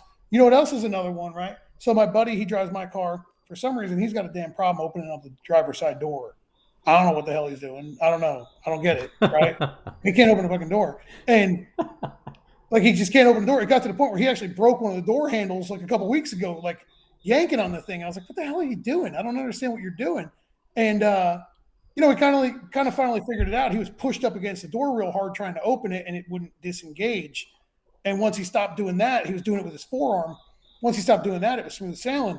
But that was something that it took him a little bit to get used to. And he might have burned alive, yeah. Right. If he So didn't, like, it's just like shooting. People were saying the same thing about going to the shooting range. A lot of these rules, no one says anything until they wait for someone to be dangerous, and then they're like, "Hey, asshole," when they could have been like, just stepped in and been like, "You can't do that. People are going to kick you out, and you're being unsafe." And then if someone argues about that when they know they don't know, then they're gone. But you can't wait for someone. Like if you see someone going to run someone over, are you like, yeah, they hit him. Fuck that guy. He's stupid. right. I mean, like, it's like if you saw a woman and her kid getting pushed across the street in a stroller, would you shove them out of the way from the moving bus? Yeah. I mean, hopefully. Well, it's just like, people who don't do weapons training, but dry firing and testing things, empty magazine, muscle memory, same thing we talk about. No one's going to laugh at you for trying to pull a pretend shoot and be like, I kind of have to move my arm funny. And when I'm going 180 about to put it on my lid, I probably want to be able to hit that easier. Right. Like me and Laura, for the longest time, Laura and I used to do mag reloading drills, right? So quick, the middle of the night mag reloading. I know everybody can sit there and think I'm a psychopath, but we used to, I would 1:00 in the morning, the siren, sound off the alarm on my phone to wake her up and, hey, let's try this, because we got robbed quite a few years ago. And ever since we got robbed, we weren't home when we got robbed, but it was one of those things that we beat it into ourselves that we need to be more on the up and up as far as. Yeah, you don't want to be flustered and go, what the hell do I do? You want to know muscle memory. Right. So it's the same thing, right? Because once you strap in the car, if you've got if you're dealing with a 500-600 horsepower car, it probably scared you once or twice, and now you're pretty comfortable in it. If you're dealing with a faster car, it should scare you every time you get in it. It should, because it should remind you that the thing can kill you. The respect. Right. And that's something that I wanted to say, right? I'm gonna ask a quick question. Go ahead. Just a funny etiquette, because it's etiquette. Yep. Cameron, my buddy Cameron, says, "What is your recommendation for turning off? I usually let the inside car turn off first." That's what I do. Inside guy gets choice. Well, so I guess it really depends on are you way out in front of them? Yeah, that's that's the other thing. And the other one is do you have a parachute, and is it out? Right. So you don't want to run over somebody's. Yeah. So you're more adept at answering this, because I show up with a Colorado and go 9s and leave. So the way I look at it is, if you won, right? So say you're in a race. If you're in test and tune, it's kind of to the wolves there. But if you threw your chute, you kind of got an idea of who was next to you. And if he's new to the game here, maybe let him go first, no matter what lane you were in, right? Yeah. Just stop on the top end of the track, because he may run over your damn parachute because he doesn't see it, right? And now you're screwed, because he just, you know what I mean? He doesn't know. Right. So yeah, just because he doesn't know. Assumption game, like we're talking about. So as far as turn off stuff, if you're in a race and both cars are shoots out or whatever, it's really one of those, kind of who's out in front. You know what I mean? Who's out in front, or I know my car stops really well, right? So even without the parachute, it stops really well. But when it with the shootout, it stops even better. There's some cars that we deal with that don't stop very well. So if your chute's out and you're hard on the brakes and you're slowing way down, and the other guy's out in front of you and he's just not slowing down, man, back off, give him some space. You know what I mean? Give him some room, because you don't know what's going to happen. And if he runs off the end of the track, do the right thing and start unbuckling now.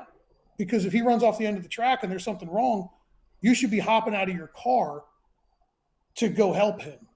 You know what I mean? Because Yeah, he you're could be unconscious or fumbling or hurt his arm, etc. Right. Anything can happen. So, so when it comes to turning off, I guess if it's just like no parachutes, test and tune, inside lane, in my opinion, for sure. Unless you just freight trained him. Like if you just went like 770 and he just went like 14.0, you're probably going to hit the return line the return road faster than him. You know what I mean? So it's really one of those inside lane or, whoever's out in front.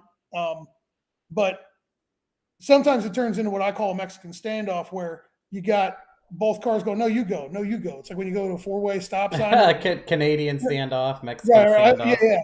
So it's like one of those, like, well, no, you go. Well, no, you go. Well, I get to a point where, like, if you go, hey, you go, and he's like, no, you go. And I'm like, fuck it, I'm going. You know what I mean? Like, screw it. I offered. You're taking I don't know what you're doing, so I'm not going to get out of your way, or I'm not going to get in your way of whatever your process is. So I'll just get out of your way. But yeah, and always like. People are talking about the crickets in my chat because this time of year. Sorry to interrupt, but I can hear them. Yeah. Everyone's saying they're like, is your cricket back? Because I make videos around before fall and fall time where all you can hear, and the crickets are loud as hell in my garage. And they're like, hey, Matt, is your cricket back? And I'm like, they're outside. They're outside. You can hear them through the windows and the doors and everything. That's how damn loud they are. And then I was saying to somebody, my little guy and I catch bugs, and we'll go out after bath time, and when it's dark like this, we'll go out and walk around the house, and you can't not step on them. Really? There's that many. Now that we're talking about this, I should do a video where I just walk around out there and just show you, like, every other step you're stomping on one, because there's that many. There's nothing you can do, and I just have to learn. I have toned them out, but it's funny that you guys can hear the crickets. Well, I learned that you were a little bit messed up in the head when I saw you and your kid picking up snakes. Oh, everything, yeah. Yeah, that's disgusting. I don't know what the hell's wrong with you. Yep. Snake, the Antichrist. And I've taught him, obviously don't grab anything unless I say it's okay, because we do have, northeastern PA does have diamondbacks. I don't even know what that is. It's a rattlesnake, poisonous. Okay. So we only have like one or two poisonous snakes, but the other ones are kind of okay. Some of them can just be pissed off. Like a rat snake or a black snake can sometimes be very aggressive.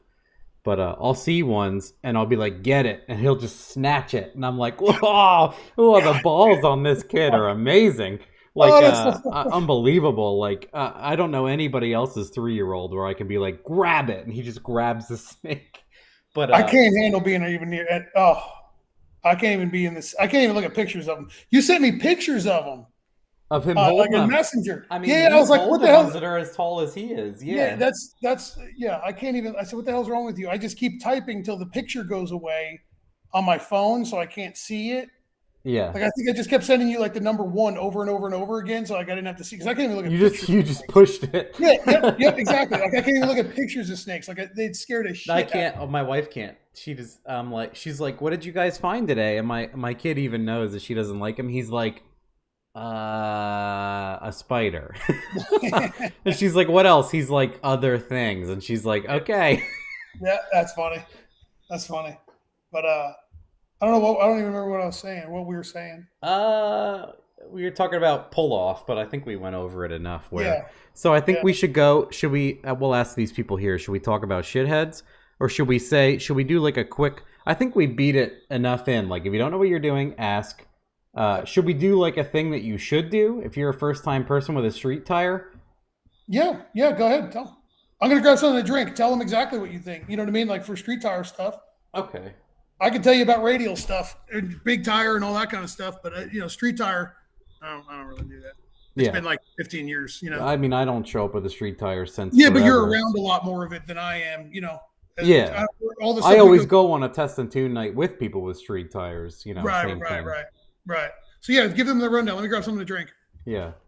So if you've never been there, guys, if you have a street tire, you need to be conscious of everybody else.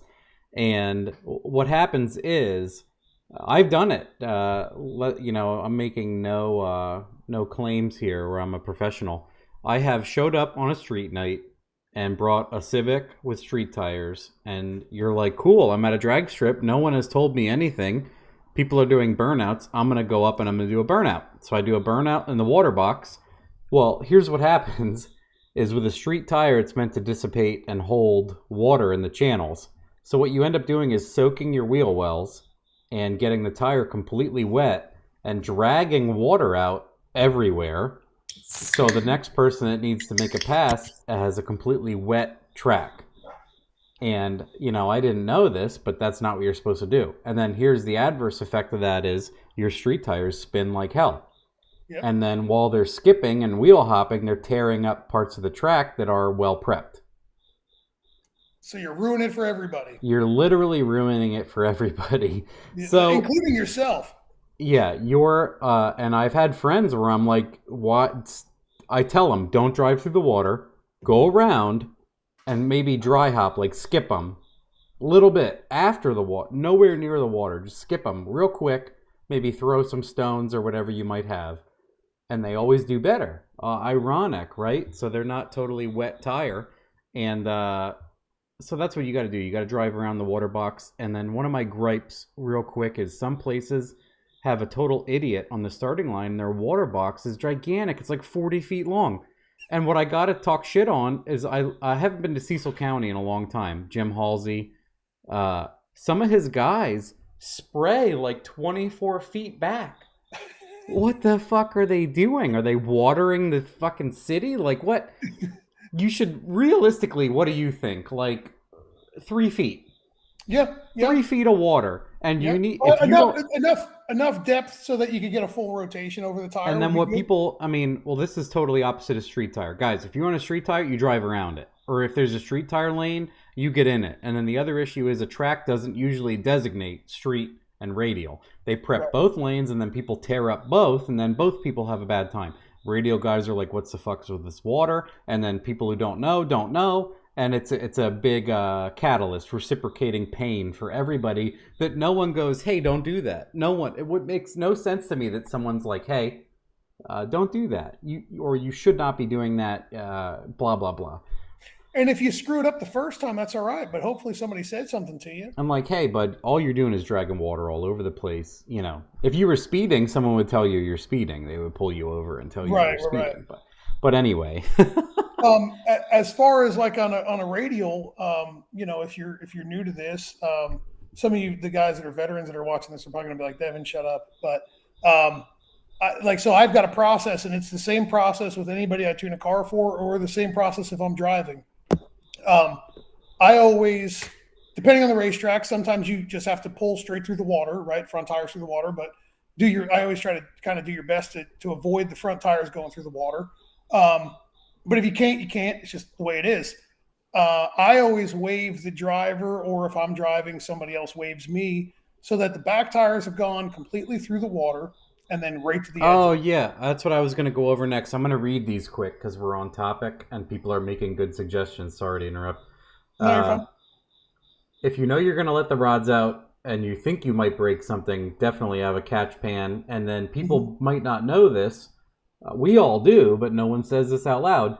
If something happens, pull over immediately. Get out of the prep.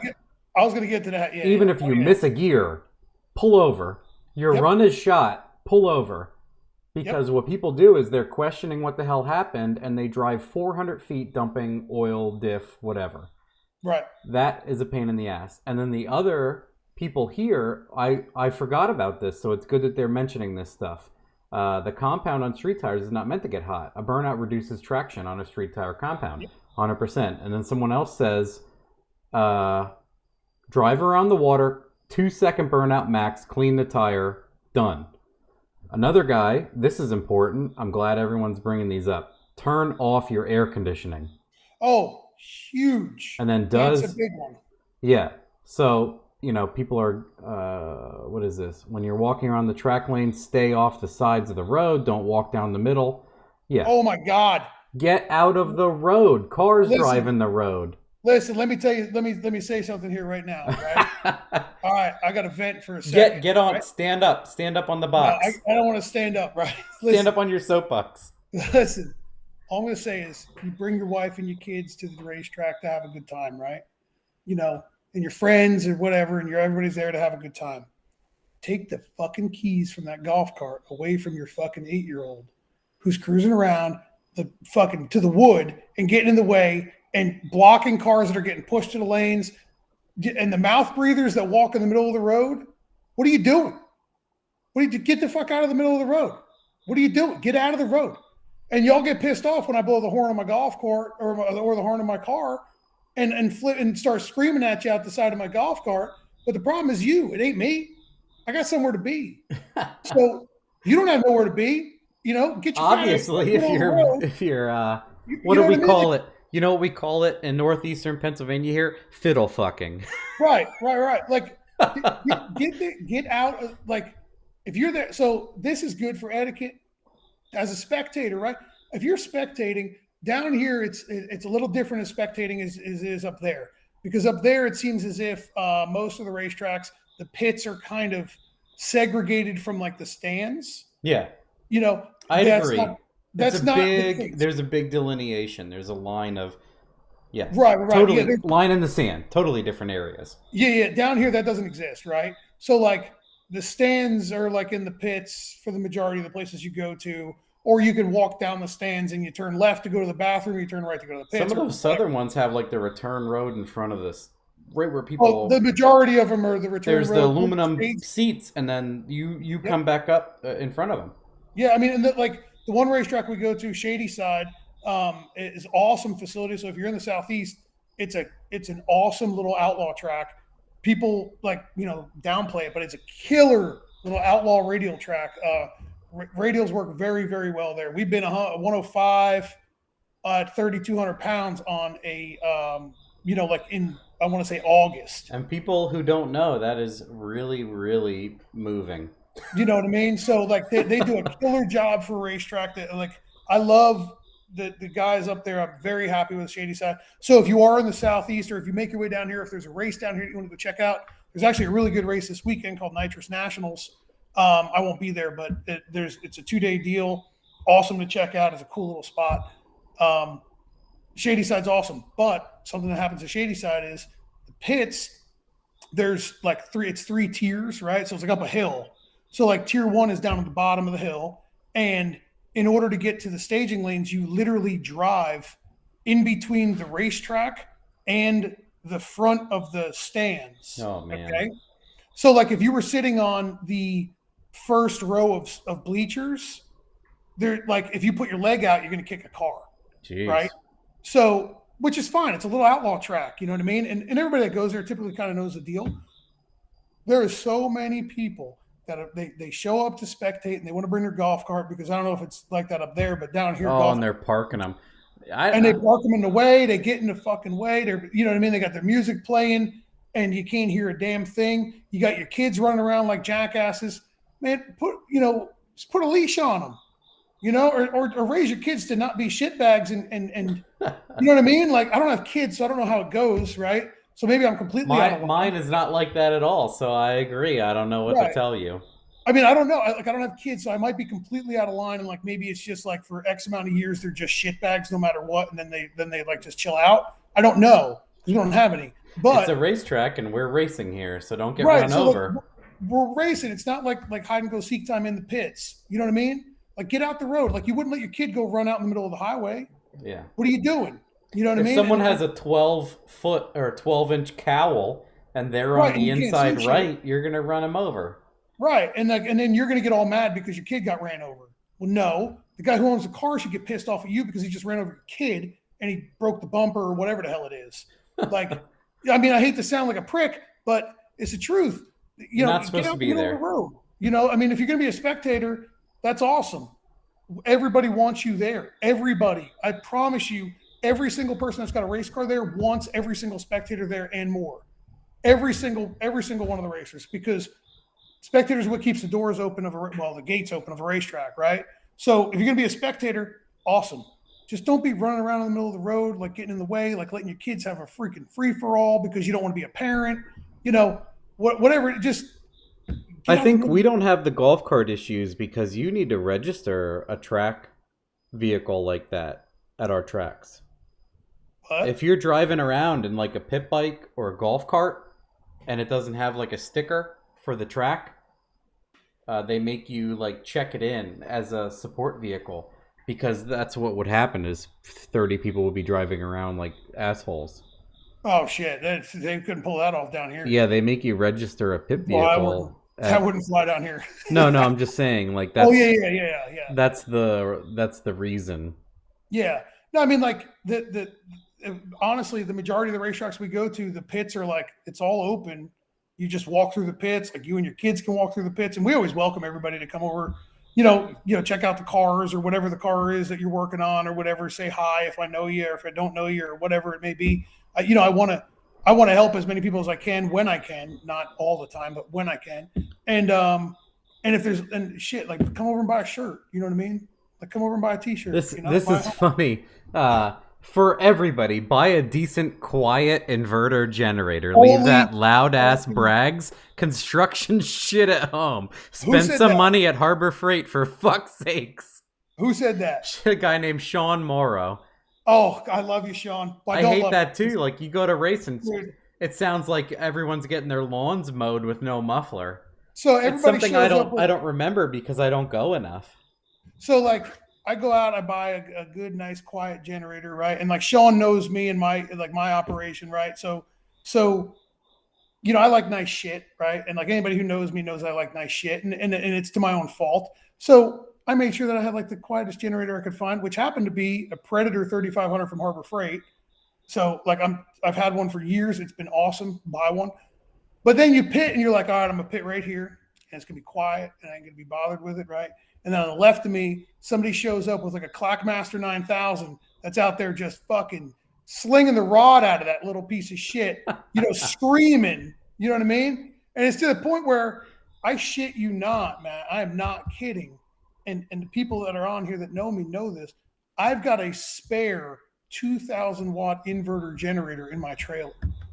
So that if I got to deal with somebody who's pitted right next to me with some loud ass trailer or loud ass generator, just give I pulled that bitch out of my trailer and go use this, and I give him my other generator because I can't stand listening to that son of a bitch. If Chris Kenny was listening or watching this would be a funny thing for him to chime into because I lost my damn mind on whoever pitted next to us the one day because that damn generator was pointed right at our door, at the side door of the trailer, and it was literally like the loudest damn thing I've ever heard. And it was just screaming.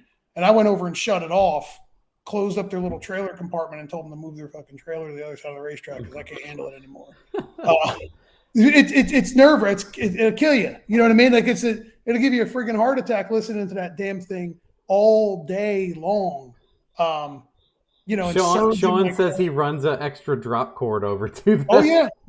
I know quite a few people that have done that.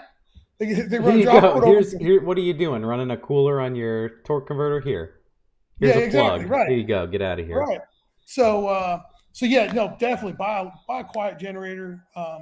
If you got a carburetor, if you have to do all of that garbage, right. I mean that's. If you got a carburetor, let me tell you, you don't need to whoop-paw that son of a bitch 13 times every 30 seconds in the pits. Yes. Yeah, that's everywhere. Harley Davidson, at the diner. Yeah. Yeah, you don't need to, like when you're in the, you ain't tuning up that carburetor with your little screwdriver, nailing it down. Free revving in neutral. Nope. Right. But wapow. Shut up. Stop it. Wapow it at home. Right? Yeah. Just like the turbo guy who shouldn't be sitting over there trying to build boost for 3 hours. That's annoying as shit too. Stop doing that. I call it transmission lava. Right. Like, stop woo-powing it, right? Stop it. And if you're going to go do that, like, go drive that thing to the other side. Like, park that thing in the weeds and go woo-pow all you want with your loud-ass generator and your buddy who spools up for 3 days. Go to Quick Stop and do that shit. Right. Just go. You could park all the way at the end of the racetrack where nobody can hear you, and you can just woo-pow all night. Oh, man, some guy just said rotaries at Atco. We're not starting on that at all. Someone made a good point, and they said talk about the tree and courtesy staging. So we're going to move on. because you and I know we could go for like 2 hours Oh, talking about one subject because of how annoying oh, it is. So we'll oh, try to. absolutely. Well, here's what I have. Let me go down through my. I said have a game plan for your vehicle, tire type, lanes, water box, burnout. Don't rush. Downplaying Well, achievements is what we're going to go over next. Low end, medium, high end racers, what to do. Silliest staging stuff going on. Routine, water box again. I didn't see it up top. John Force burnout. So I think we went over most well, of I that. did. What I was in the middle of saying was with radials and burnouts and whatnot, right? You could That's what I was overheat in a the middle radial of. pretty easily. Well, I got a routine with it, right? So, and maybe some of you other radio racers will listen to me, maybe go, man, that's stupid. But I like to bring, if you got a radial tire car, one big thing that I see a lot of people do is they stop in the middle of the water box. They stop with the back tires in the Yeah, water. yeah. I was gonna say this too. Let me do my routine because you're the professional. So if I'm I'm no helping a professional. friend, No, don't fucking spread that lie. I ain't no fucking professional. if All I'm right. helping like Mitch come Uh, up and it has a short water lane, which it should, like mm-hmm. 3 feet max, I'll roll him up, and then as soon as his rear tire is about to touch the water, I do this: scrub it, Mm-hmm. scrub the Yeah. water, get a full rotation at least of water, and then you let him come out, and then you tell him to stop, and then you go like this: burnout. Mm-hmm. And then when you see any little bit of white smoke, the radial's hot. Go. You're done, dude. Line up. So I go about it a little different, right? But again, a lot of the cars that we deal with are pretty high powered stuff. You know Yeah, what I mean? 10 times the amount of horsepower I deal with. So so what you'll see me do, and maybe this works for y'all too. I don't know. It seems to work for me pretty well, and it's worked for me over the years. Um, I'll wave the guy through the water box like, "Come here, come on, come on, come on." Once he gets to the edge of the water box, he's out of the water by say a foot or so, right? And you'll see me do this. Like I put my fist up, stop. I'll wind up walking probably 30, 40 feet in front of him, right? Which is just about to the starting line usually, or maybe 20 feet before the starting line, somewhere around there. And you'll see me doing this, and it's me with my thumb up. And what that is I want more RPM, right? So he'll start. So what he'll do is depending on the type of car, right? If it's a nitrous car or a blower car, there's no line lock on it. But if it's a turbo car, there's typically a line lock on it. And he'll grab the line lock, he'll get the tires spinning, and I'll be doing this, going, give me more That's RPM. right. Yeah, that's right. So I say, hey, give me more RPM, and then he'll click high gear, and then I'll say, come on, and I'll start waving my hand like this, come on, Roll and that's out. me waving him, and I want him to stay in it, you know what I mean, until we get about, usually about 20 foot away from the starting line, and I'll do this, and I'll say stop, and that's me saying, get your foot out of the throttle. So something that a lot of people seem to have a hard time grasping is the burnout with a radial. You want to stop spinning the tires before you get to the spot where you're going to leave the starting line, right? So like the tires should stop being forced to spin under power prior to getting to where the back tire is going to stage, but you want to roll through the area that you're going to stage and past the starting line. You don't want to tear up your leave. Right. But you're better suited to roll that hot tire now. It makes sense. It draws like a Velcro fingers out of the tires. Right. So you want to roll the tire through the starting line, but not under power. So like tire spinning. I'll wave somebody else, say stop. They're about 20, 30 foot before the starting line. They get out of the throttle, but they don't hit the brakes, right? And they just continue to coast through the starting line. And then they'll stop maybe, 20, 30 feet past the starting line. And then that's when you get into your routine of backing up, right? So if you've got more than, or if you've got, a buddy that's there helping you, or there's two buddies there helping you, the guy who stands behind the car is the most important person part of that. They're the most, they're the person that's responsible for that car going down. Okay. And the reason I say that is because they have to actually look at the car and tell if the car is straight, if it's in the groove, if it's in the area of the track that they want it to be in. If you've frequented a racetrack but you've never really paid much attention to it, or you're new to racing or whatever, there's a groove, right? You'll hear a lot of racers say that it's a groove, right? So the racetrack is, let's just say 40 feet wide per lane or something, or 30 feet wide. Some of these racetracks are only about 20 feet wide per lane, but there's going to be a groove. And what it is it's two sections of the racetrack that has literally grooved itself with the tires that have gone over it over and over and over again, right? So you'll see people with fast radial cars, and they'll go out and they'll walk the racetrack. And maybe they walk the racetrack 10 pairs, 15 pairs before they're up, right? And they'll walk the racetrack, and then the driver will get in, and I'll always help the driver get strapped up and whatnot. And then what I do is I always walk up to the starting line for like 3 cars before we're up, right? So I want to watch a couple cars go down, and I know I'm already going to be in the right lane or the left lane or whatever it may be. I want to watch a couple cars go down, and you'll see a pattern, right? So if I see one car go down and he's dead center in the groove, and I see that the tire is kind of chopping going down the racetrack, well, maybe that's the tightest part of the track. Maybe to the left of the groove is tighter. Maybe to the right of the groove is tighter. So don't think that just because somebody showed up with a car and it's on radials that just went 420s, there wasn't multiple hours prior to that one pass of planning for that one pass, right? So that all goes back to like taking your time. You know what I mean? So do your burnout. Listen to your people that are lining you up. If you're lining yourself up, okay, this is something like I do when I'm backing up. I'll back up, if they're lining me up straight. But if you're backing yourself up, let go of the steering wheel and make sure the car backs up straight. Be surprised how many people, they put a stripe on their steering wheel like, hey, this is center, right? And then you're backing up and you realize like, well, stripe at the center and this bitch is turning hard right. You're turning hard left. Like, oh, maybe we got a problem, right? So back up past the starting line. Don't back into the bulbs. Don't do that, right? So back up past the starting line, right? And then stage on the rears. Sorry. Right, yeah. In reverse, because you're so fucking nervous. Right. Like don't like if you're backing up and you see the lights flicker, that doesn't mean you're ready to rock and roll. But you need one more, right? So you need another set of tires, right? So back up another a couple feet, and then you're to the beams, but make sure you break those beams completely so that you can stage in low gear, right? Like you want to be staging in low gear, not backing into the beams.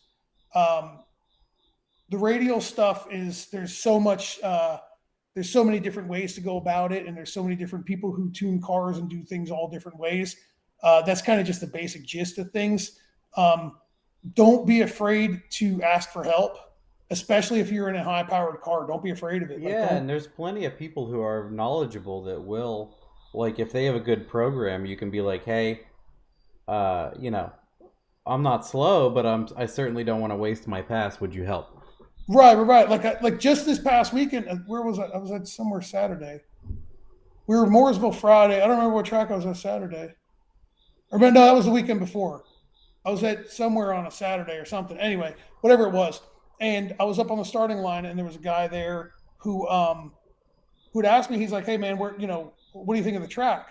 Well, I said, man, this track feels, it's all right. It's not great, but it's not bad. He said, well, he asked me, he said, well, what's good, what's bad? I'm like, well, I'll be happy to show you, So just because your shoe pulls off doesn't mean the track's good for a radial, right? Your shoe pulled off because there's a whole bunch of glue. That doesn't mean that there's a good rubber base underneath of that glue. So, that takes years of just being on different racetracks to figure out. I'm not going to go into that kind of shit, but don't be afraid to ask somebody, So I kind of showed the guy, like a quick rundown of like, hey, if it were me and I'm putting a car in the beams right here, I would put him here in the racetrack, not here, but right in this spot. And sure enough, I saw him later on that day, and he's like, God dang, it went straight down Broadway. He's like, I spun 2 times prior, but it went straight down Broadway. Bingo. There you go. I'm glad I was able to help you. Jack Squirrel Tuned is in here for a little bit. Let's all say hi to Jack.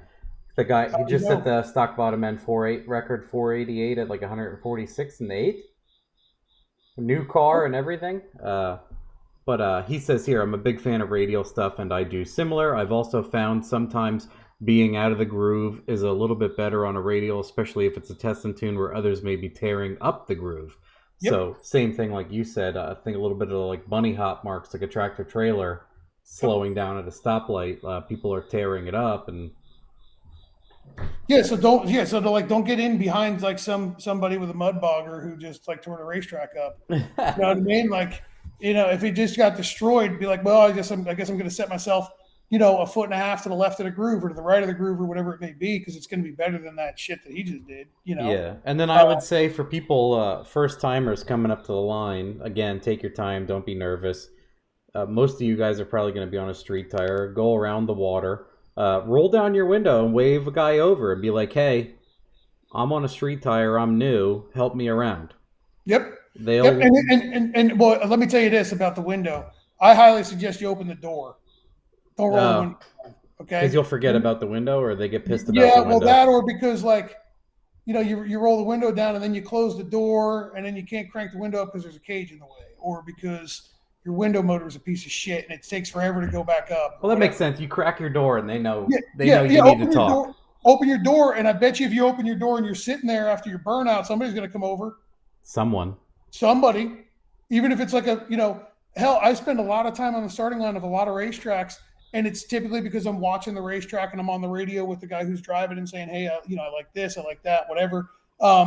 And if I'm standing there and somebody who doesn't know what they're doing and they just pulled up and they just stop and they open their door, it's happened multiple times. I'll be like, hey, hang on, I'll give you a hand, Or if I see somebody pull up that's got a high-powered car, but I don't see, they don't really kind of like when we were at Mooresville on Friday, there was a guy I know there, pulled up to the water box. There was nobody there in his lane to help him. I ran over to the driver door, and he had opened the door, and I said, man, you need a hand? And he goes, yeah, ain't nobody here to give me a hand. I absolutely do. I said, absolutely, man, no problem. So I grabbed somebody else. I said, I want you to get in front of the car. I'll get behind the car. We'll line you up. We'll get you good. And, he was good to go. So don't be afraid that but my fiance tells me all the time that I come across as somebody who's really hard, to approach or unapproachable. And that's not the case at all. So, as long as you're not coming and asking me to tune your shit, if you need help at a racetrack, if you're asking me to tune your shit for no reason, with no, we didn't talk about this first. I don't know if some of y'all saw my signs I had made. I had some signs made that said, I ain't tuning your shit. So as long as you're not asking me to do something like that, if you just genuinely need help, you need tools, you need parts, I'll be happy to. You know what I mean? If I'm at a racetrack with you, I'd be happy to. If you've got a problem with your, you can't figure out your Holly software or something, just stop by. I'll give you a hand, no problem. But don't bring me a laptop and say, hey, I just went this and now I want to go this. And I'll be like, all right, well, why don't you go ahead and take this motherfucker and get the fuck on out of my trailer, because I'm not going to tune your shit because we didn't plan on this. You know what I mean? Yeah, of course. I'll help you figure out why your shit, doesn't work, but I'm not going to, that's not what we're here for. You know what I mean? I ain't doing that. But there's just about every single racer out there will be happy to help you. Just about every single one of them. So don't be afraid to ask for help. That's my biggest gripe for people, man, is that they get too afraid to ask for help. And then, man, you wind up making things worse for yourself and everybody else around you by not asking for help. So somebody else asked about staging, right? So courtesy of staging. Yep. So depends on the tree that you're on, right? So I'll talk for pro tree, right? Most tracks have a 7-second auto start. So what that means is both lanes have two sets of bulbs. You got a top bulb and a bottom bulb, okay? So in essence, 3 bulbs is a race, okay? So if you're in the right lane and somebody else is in the left lane, the typical and the courteous way to stage your race car and not be looked at as a prick is whenever you're ready, and again, that's key, right? So whenever you're ready, you've purged the nitrous, you've, whatever, you cleared the motor out, whatever you've done, you turned your data logger on, you turned your boost controller on, whatever the hell you've done. Whenever you're ready, slowly roll the car into the top bulb. Okay. Or this is a single bulb. Yeah. Top or single bulb, right? So top bulb, right? One. So there's just one up there, right? Well, sometimes there's 2 next to each other, but just the top ones, right? So your top bulb's going to light, and then depends on the racetrack, but typically it's somewhere between 10 and 12 inches to the second bulb, right?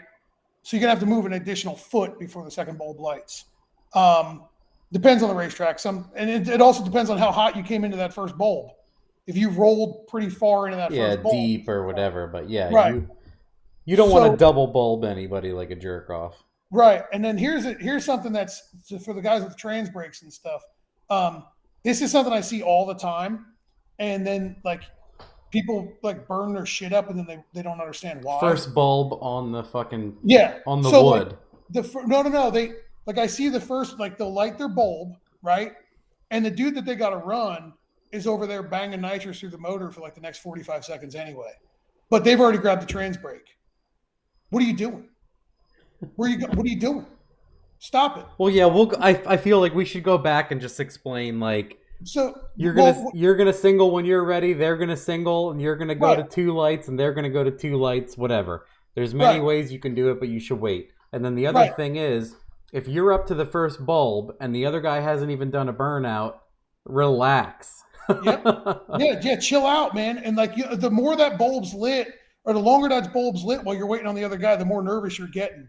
So, if you are, if you're ready to rock and roll and you notice that this guy over here is taking his sweet ass time, that's okay. Maybe don't even light the first bulb. You know what I mean? That's what I meant. Like, if they're way back, there's no point in you doing that unless they're doing a license pass or something else, and the guy waves you in. Starting line guy might wave you in. Just get it done, dude. They know that guy. They know he's going to take his time. He's doing a license pass. He's got to get slips and signatures and, a whole bunch of shit. Yeah. So it's just saying it makes people realize what's going on. For sure. It's a big thing, I think. So you light your top bulb. Then the guy you're running against lights his top bulb. If you're making a solo pass, then typically what happens is somebody will go over and stand on the starting line for you. They'll stop you in front of you. Yeah. Well, no. They'll go stand on the other. They'll go stand on the other lane. That's the way they do it down here. Yeah. You know what I mean? Like they'll just stand on in the other lane. You know what I mean? Well, no, I know that. Yeah, that usually it's if they're doing something like that up here, an official will just stand in the lane and stop you before you even do your burnout. Right. So you light your top bulb, they light their top bulb, and then it's up to y'all. I mean, this is kind of one of those. If you've got a turbo car and you're in a race and you're racing a nitrous car, don't go in first, okay? Because you're probably going to burn you down. You're probably going to get hung out to dry. You are, man. But this is for like test and tune people, I would say. But well, it's nice. It's nice for. I mean, it's stuff that you and I take for granted, I guess, because we know. Right, but even on test and tune. Just because, so like test and tune. Even if it's a Friday night, if someone wants to be a douche, they're going to burn you down. Well, or they just don't know. They don't know. Or they don't know how to second bulb at all. And then they don't even know. And then somebody has to come over and tell them, hey, wave them into the second bulb, and then they red light. A little bit further, Yeah. And then you're over there popping and banging on the trans brake on 48 pounds of boost. And you know what I mean? Like, for a minute and a half, it's like, well, dude, chill out, man. Well, that's where we talked about like reaction time, where someone on the internet's going to make fun of your reaction time, even if you cut like a 00. Right. No matter what you do, your reaction time is going to suck on the internet. So a lot of times, what I'll do is I'll let someone go as soon as they leave. I'll do whatever I'm going to do. Right. They're like in my brain, I'm like, they're gone. Not that I care about cutting a light or racing. Like it's always somebody with like an Accord V6 that's going to go 1550. So right. What do I care about making them look slow and whatever? I don't. I'll say this for me, I stage even on a test pass and a test and tune. I stage the same way every single time. Yeah. The other car that even if it's an Accord that's in next to me, I won't even spool the friggin' thing up until he double bulbs, and I don't care if he sits on the on the foot brake for however long. Yeah. It doesn't matter to me. Once you're both lit, it's happening. Right. So like, so once you get 3 bulbs, you got 7 seconds, right? Before it times out. Before it'll time out. And then whoever hasn't gotten into the second bulb goes red, right? So they default, they go red. So they timed out. So just understand that there's 7 seconds after the third bulb's lit. And that's if the track has auto start enabled. Some racetracks don't even enable it, so you might be sitting there for a while. And then Jack says, this is important to go over too. We talked about it, but we didn't confirm it. He says, also, some people don't realize the reaction time does not affect ET. You might want to mention that. It's stupid for us to think about, but there's plenty of times where people are like, man, you would have gone faster if you just left on the green. And you're like... No.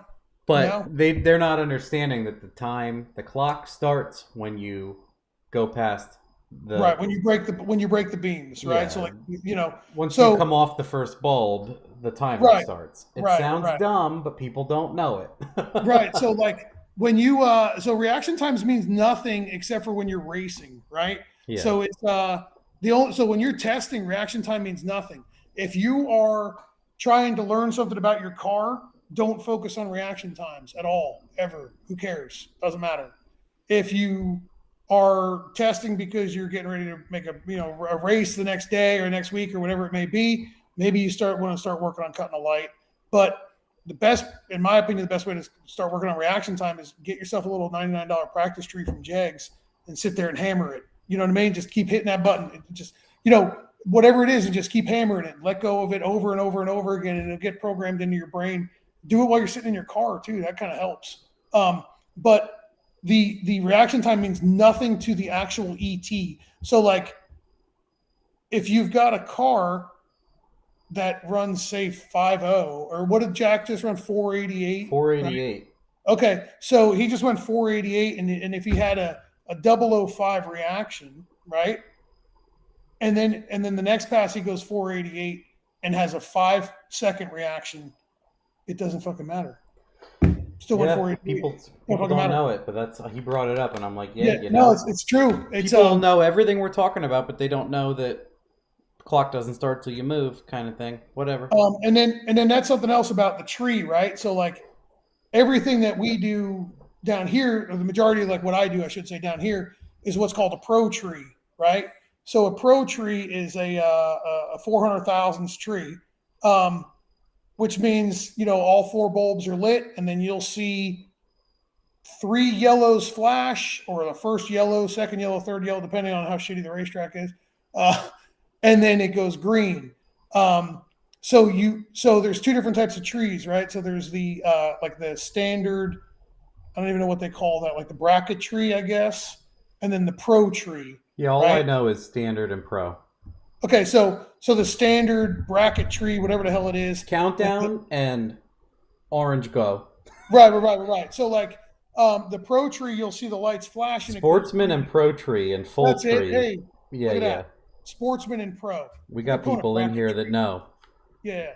So the sportsman tree is a ding, ding, ding, green. So if you don't want a red light, you need to leave typically when you see that third yellow. And then, you'll work on that, however you want to do that. When you're on a pro tree, it just kind of, you see it flicker like a button, depending on how fast your car reacts, how deep you stage, yada, yada. Or how fast you react, whatever. Right, or how fast you react too, right? So but the light means nothing in testing. The light means absolutely nothing.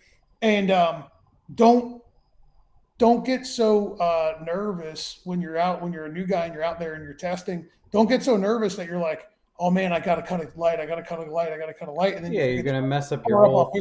Yeah. You know what I mean? So a guy on the internet, I don't know, out of 600 comments is going to say that my light sucked. And I should think about that now as I'm trying to make a clean pass. Right. Like on my YouTube channel, like sometimes occasionally I get some people that'll just randomly just be like, well, I don't like your voice. Oh, fuck. What do I do now? Oh, no. Oh, Dickface McGee just said he doesn't like my voice. Well, I always put those people on blast and post the screenshots on the... Yeah, it's like that's the same level of stupidity when somebody talks shit about your light at a testing tube. And I want to touch on something else, and this is going to be, it's kind of a little bit off topic, but it is on the same topic, right? That's the point of the show, is to wander in and out. So, and this is going to come across probably wrong because I'm not very good at, conveying this, but the internet is a shitty place, right? social media is a shitty place. What has happened over the past few years is that people in the world of Facebook have lived vicariously through other people's hard work and effort and skill, and have downplayed everything, right? So the reason I say that's on my list here. Is downplaying achievements is a big one. so I'm going to say so this is going to be about, Cameron right now is like schoolgirl with pom-poms. He's like, fuck yeah, downplaying achievements is the most awful thing anybody has ever done to everybody in this sport. And I'm going to mute myself and you go.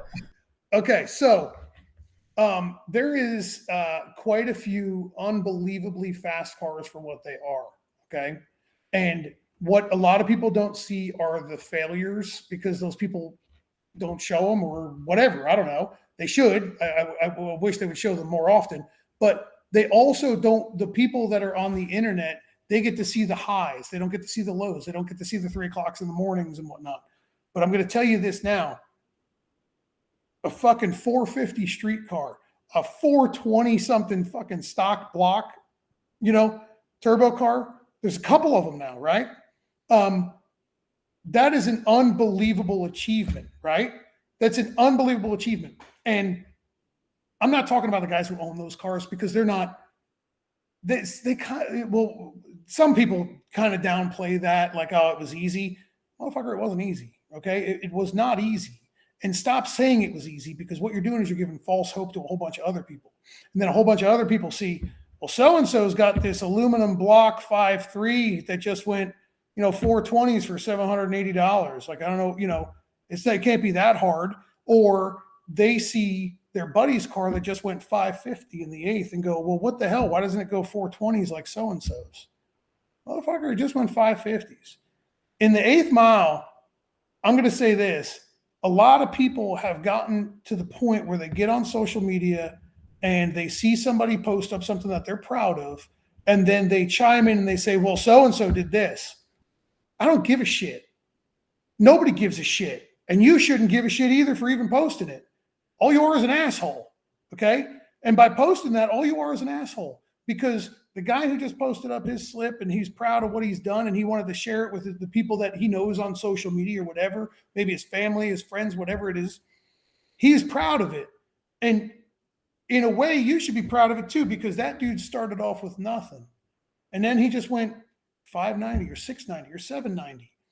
Everybody who downplays how fast some of these cars are, you're a jackass. Like, you really are. You're a jackass.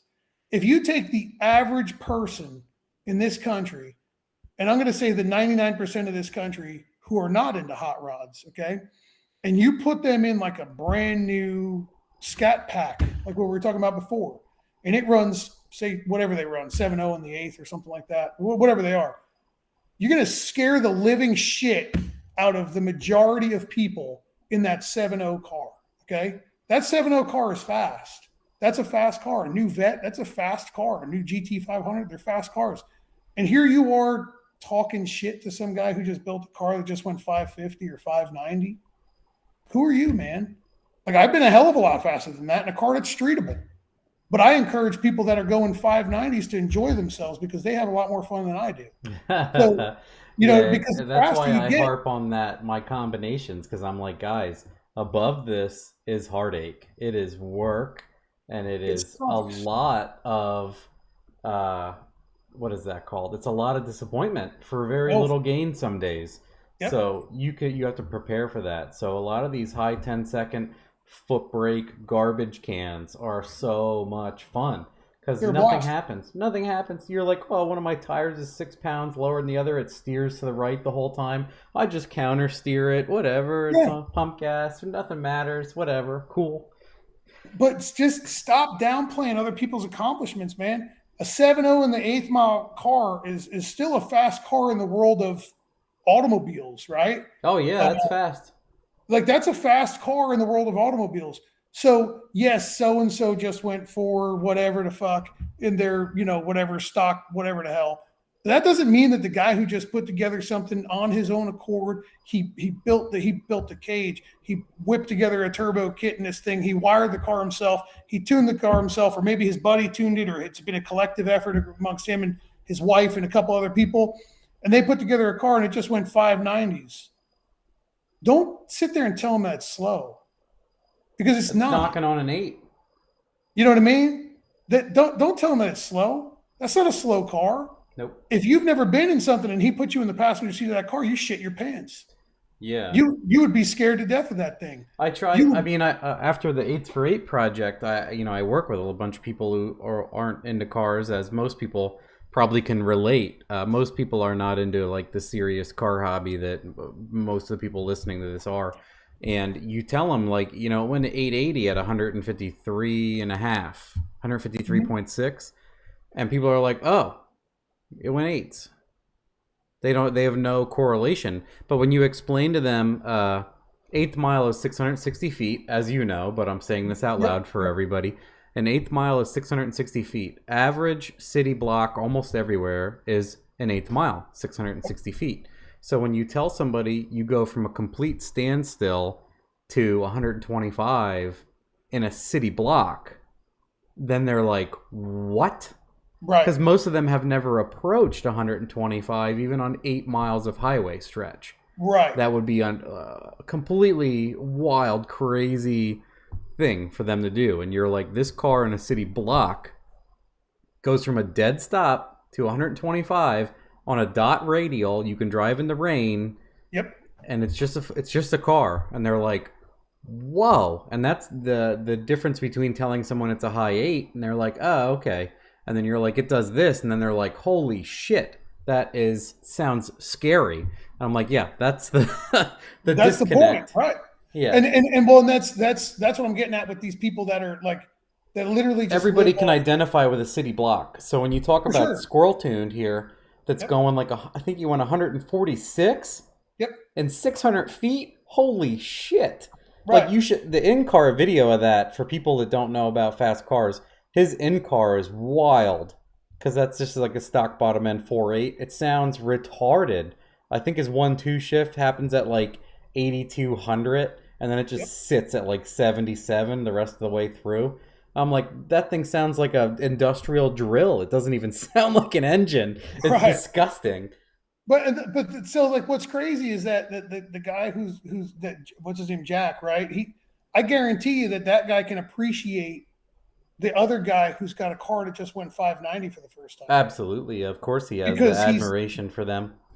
There's more. I'd be willing to bet that the guy Jack, I don't know him, but I'd be willing to bet that he's more prone to encourage the guy who just went 650 to keep on pushing to get to 630. He actually puts up videos and gives away all of his information, which is why both of us get along.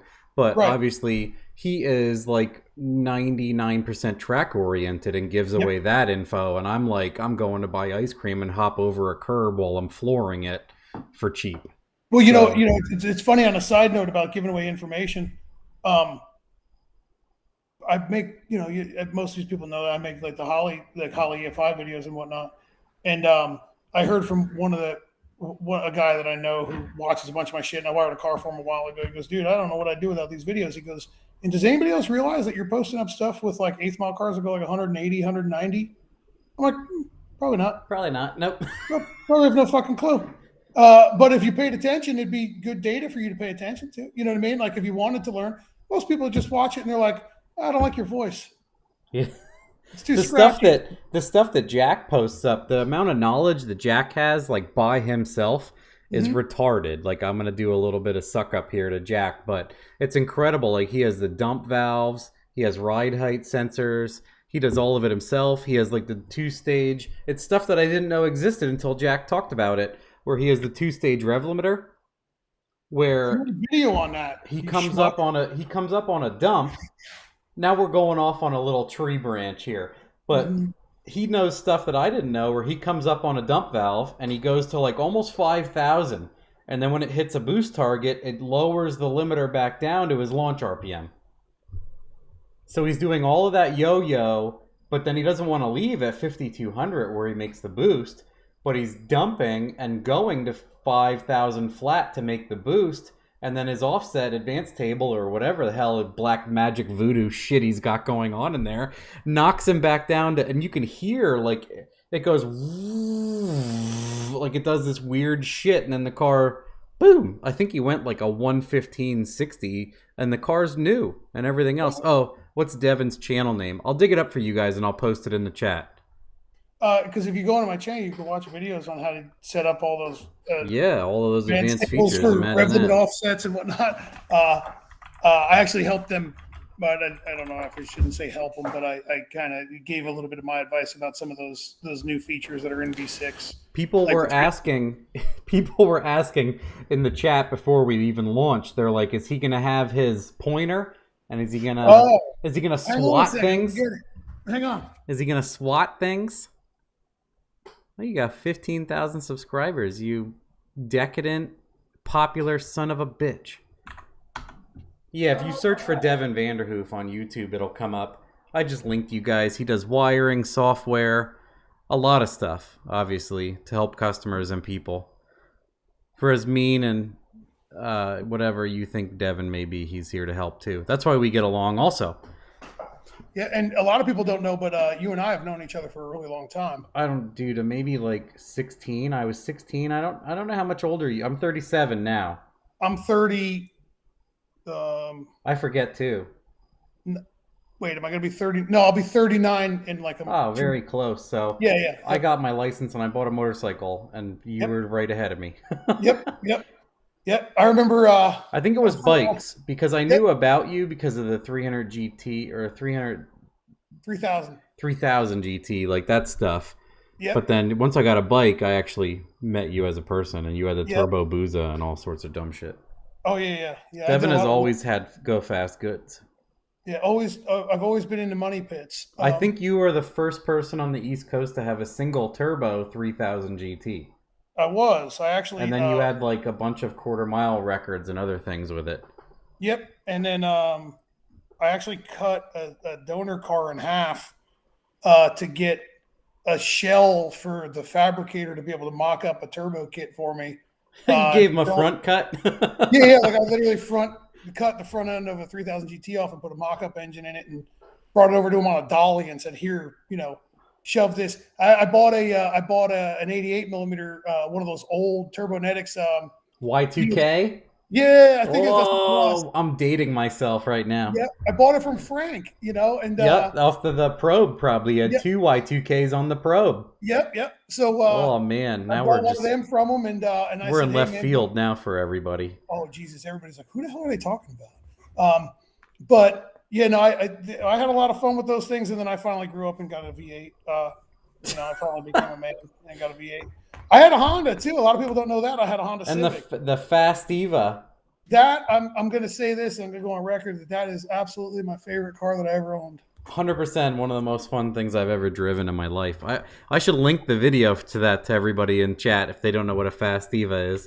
That car, I used to get drunk and drive that car and jump it off of like the little the curbs, like like where like they roll down for like a wheelchair ramp or something. Like we used to go to like Whitehall Diner.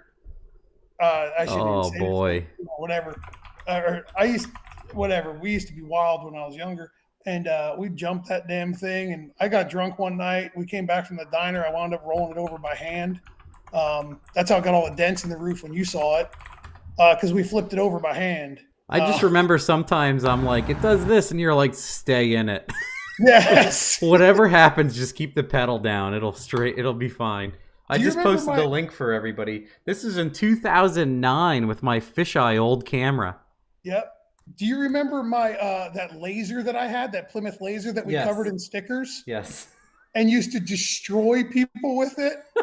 Oh my God, that thing was so much fun. I had a blast in all those cars. But that Fast Eva was probably my favorite car I ever owned. What a dumb... like I explained to people, I'm like, imagine... when you look at a playground and there's that thing where you hold the bars and it's on a spring and it just does this. It just does this the whole time. I'm like, imagine that about 1,900 pounds probably with 180 60 to the tire, and I think it made 200 horsepower on my dyno. I have to look. Yeah, But it blowing through made the clutch it like made way 200 more plus. torque, and it would just out of nowhere, you'd be driving and you'd floor it, and you're like, this is fun, and then it would absolutely batshit the tires and try to put you into the grass. It was so much fun. I love that car. Oh, Cameron Vick just says 185 horsepower at 5 pounds. And it Yeah. had one of those trap door mass air meters from like a Yeah. Mazda, and it Yeah. had a Miata turbo manifold that shoved the gate and the turbo out through the grill, and just Oh, dude, it was so ghetto. It was you're like, awesome. I just took a bunch of shit and stuffed it into this, and you didn't even, I don't think you had a tune. You just put the meter on the turbo inlet. Well, I built the car. I swapped the engine in the car, got it up and running, broke a transmission, put a new transmission and clutch in it, went out, beat the shit out of it, and it was on motor, and it was a lot of fun. And then broke another clutch, and then or blew up another clutch, and then we used to ride 50cc dirt bikes everywhere. Remember? Yep. And a guy that I knew was like, "Hey, I'll trade you this this Thumpstar, pit bike for that Festiva." And I was like, all right, screw it, and that's when it was white. I traded it to him. He painted it It's lime green in this video. Yeah, he painted it lime green, and then he started the turbo kit deal with it and got it to got it up and running with he put like some manifold from a Mazda or something and kind of hacked it together, and it was up and running, but it didn't have exhaust on it. It needed a bunch of little, odds and ends. And he was like, "Hey, I missed my pit bike.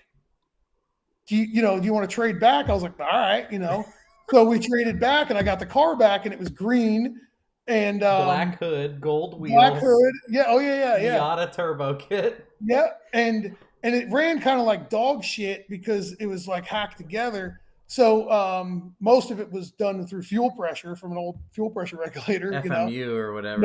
Yep. And we just kind of beat the shit out of it, and it never died. It just kind of wouldn't die, And then it went off to somebody who cared about it, and whatever. I guess they still have it. I don't know. Somebody's got it, but yeah. So either way, so look at that, right? So that's a perfect example of what I was saying before. We all started somewhere, right? I had a blast in that Festiva. I work with a lot of high dollar cars and stuff, but I started with like low buck, slow, dumb shit, right? That stuff's the most fun. And we all start there, and that's the most fun.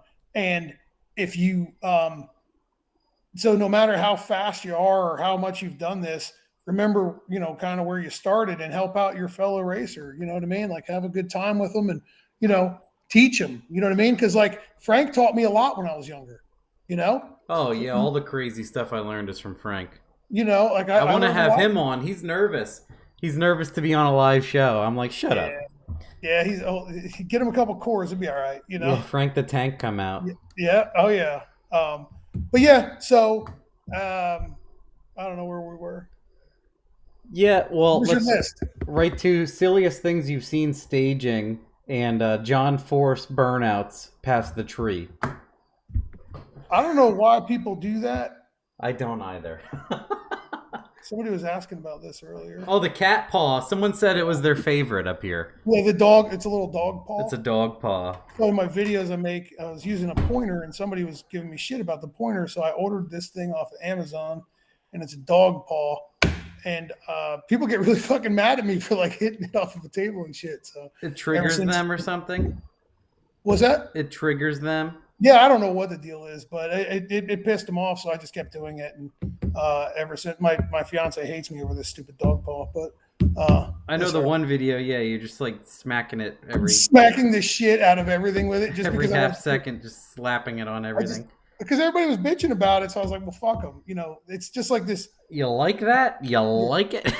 It's just like when you try to tell somebody what they have to do, and you force them to do something, like everybody's going to resist. You know what I mean? So it's like this kind of same thing, But it's hard to believe I put up this Festiva video 11 years ago.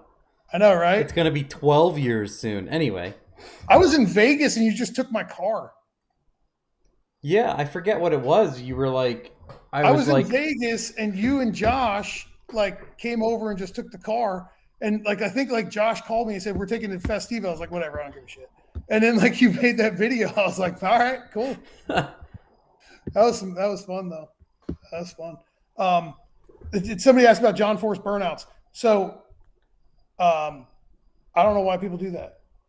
I don't know. Yeah, I don't know. I mean, that guy can do it because he's a legend and a top fuel guy and everything else, and he has 10,000 horsepower. He can do whatever the fuck he wants, but no reason for anybody else to. There's not really, like I said before earlier with radials, there's absolutely, it's counterproductive to do your burnouts past the starting line. It hurts you more than it helps you. Like you're putting heat in the tire. That's the purpose, right? So like the purpose is to clean the tire off, right? So like if you picked up some bullshit in the pits or in the staging lanes, you want to clean the tire off and you want to put a little bit of heat in the tire. So like with a radial, it depends on the racetrack. If you're out in July, small burnout because everything's hot. The tire's already hot because it's hot outside. Yeah, obviously. The racetrack's hot. Everything's hot. So small burnout if you're in the middle of July or June or something like that or August. If it's November, big burnout. Because you got to put some heat in the tire. Yeah, but you don't have to go 200 feet to get the tire hot. No. Like no matter what, with a radial, you should absolutely be out of the throttle like 30 feet before the starting line, because 20 feet, 30 feet before the starting line, because you'll end up chewing up your starting line, like where you actually stage the rear tires. You'll screw it up on yourself. So, click it off early when you're doing your burnout and prior to the starting line. But the John Force burnouts, it seems like guys who. And I got to say, I'm guilty of this one time. I had a converter in this car years ago that was so damn tight it wouldn't want to do a burnout, and I used to leave off the trans brake in the water box to get it to do a fucking burnout. And I finally got the damn car to do a burnout. I just stayed in it. I see a lot of people doing that anymore, and I don't think that's good for the tranny. But what do I know? Oh, it's probably not, but I mean, it's better than just sitting there trying and cooking the converter. Just sitting on it and pushing the tires and wadding up everything. But yeah. Yep. So, what else? You had another point. What was it? I would say the other one is stupid staging stuff that you see. And then other than that, I would say we go right to some questions. So I'll say it now while you talk. But guys, fire away with the questions here that are unanswered or things that you want to know, because we were all over the place, but I think a lot of people learned a lot, more than likely. I hope so. So like the stupidest staging shit you see is typically it's the people that are backing into the beams. You know what I mean? Like, so they do a burnout, they roll past the starting line, then they back up, and maybe they don't even stage at the back tire, right? So that's good, right? So they at least nailed that. But they back into the beams, they get all flustered, they double bulb their opponent, they leave it in reverse, and they fucking let go of the button. And they're going backwards. Yep, reverse. We all know the reverse launch. I've seen that a few times. I've also seen a few times where the guys will get, where people will get, like they'll double bulb somebody and put it on the trans brake immediately and start building boost. And like the other guys over there, like opening up a nitrous bottle. Yeah. It's like, why'd you do that? Both things. Someone just said someone burning down a turbo tree is bullshit, or anybody. Well, some guys don't do it intentionally though, so like some people get in too early, but whatever. Yeah. Sometimes the guy in the turbo car is burning himself down. Yeah. And I will say this, if you're in a turbo car, if you're in a high power turbo car, and you're on the trans brake, and it takes you a couple seconds just to get to the chip, every second feels like an eternity. Yeah. Right. So like you may bump in and like while you're in the car, you're waiting for the other guy to come in. And like the whole time in your head, you're like, this mother effer is burning me down, blah, blah, blah. And then when like you go back and like look at the log. 2.8 seconds from on to release. No, you may have only been on the brake an extra 2 seconds longer than you thought you should have been. But in your head, you're like, he hung me out to dry and I was on the brake for an extra 7 seconds. And then you're like, oh man, because every second while you're on the chip and it's popping and banging, it feels like an eternity.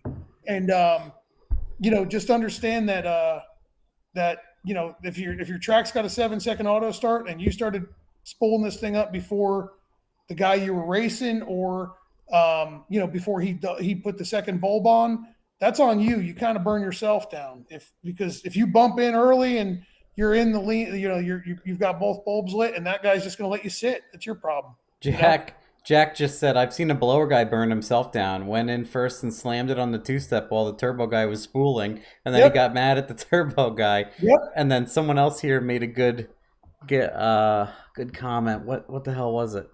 What was I going to say? Oh, spilling crickets in the opponent's lane is something bad to do, since we always talk about crickets. Yeah. I'm learning a lot of do and don't that can be annoying to people tonight. That's good.